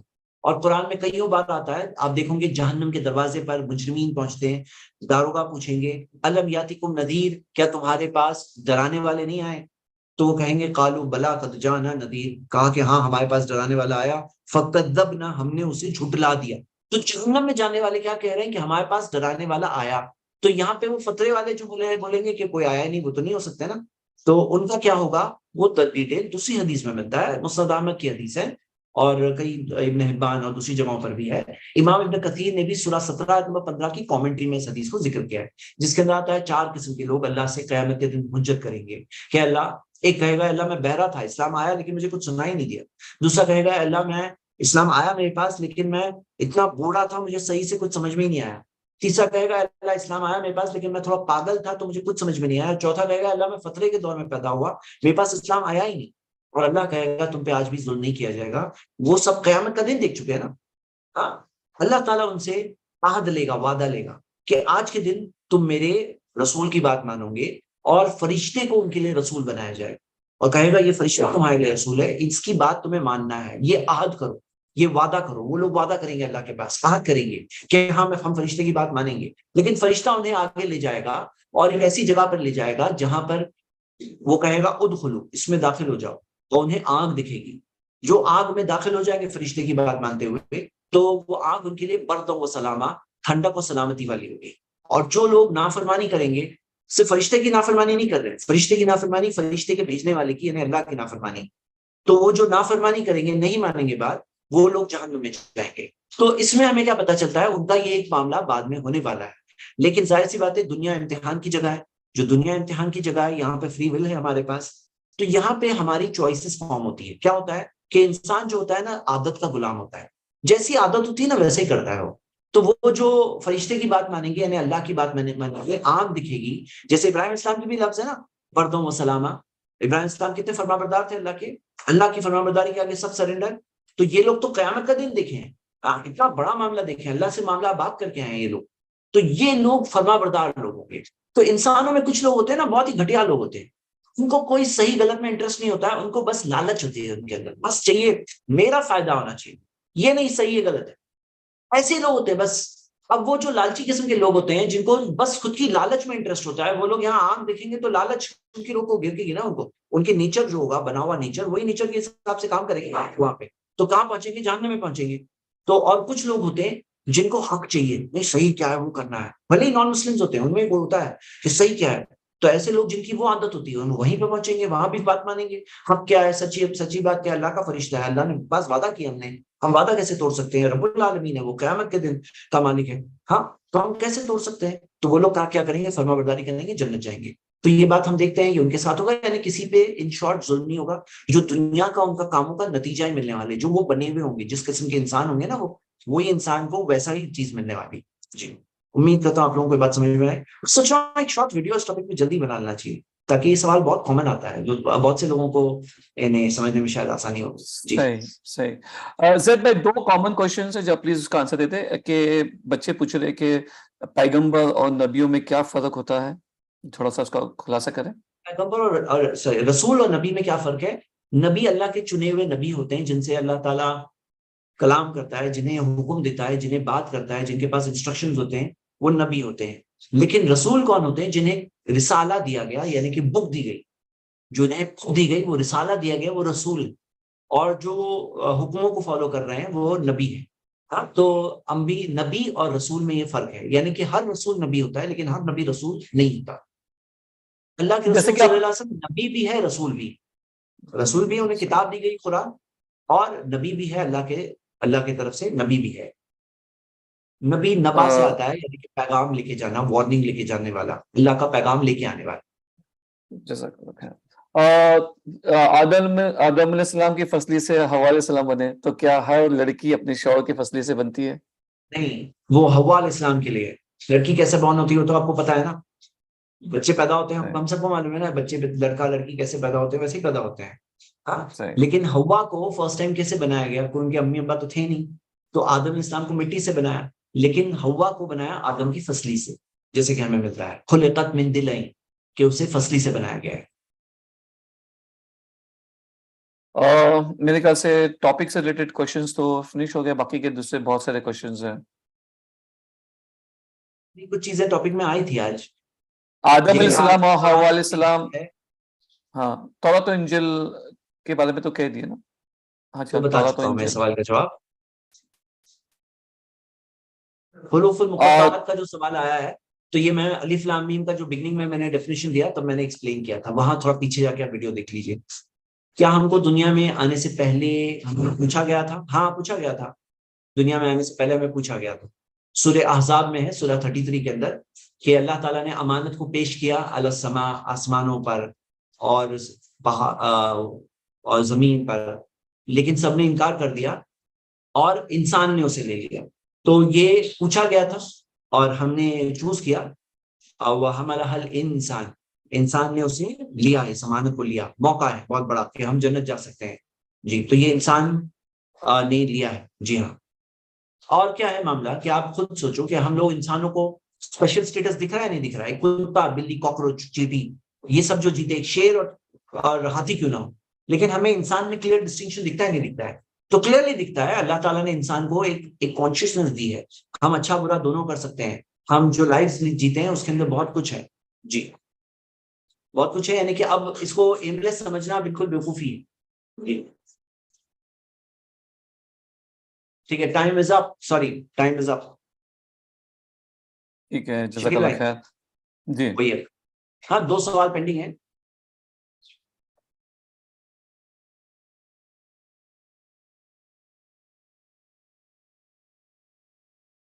ٹھیک ہے، یہیں پہ ہم آج کی کلاس ختم کرتے ہیں. سبحانک اللہم و بحمدک واشہد ان لا الہ الا انت استغفرک واتوب الیک. جزاک اللہ خیر، بارک اللہ فیکم. ہماری درخواست ہے اور سبھی جو یوٹیوب پہ دیکھ رہے ہیں ان لوگوں سے کہ زوم پہ آج ابھی کوئز انشاءاللہ ابھی شروع کرتے ہیں کچھ ہی منٹ میں. جسٹ 1 منٹ آپ مجھے تیاری کے لیے 1 منٹ دے دیں انشاءاللہ. جزاک اللہ خیر. بچے لوگ جسٹ پٹ کوئی جائے نا. اگر آپ کو Day 1 کے کوئز میں بھاگ لینا ہے تو جسٹ تھوڑا سا ویٹ کریں انشاءاللہ.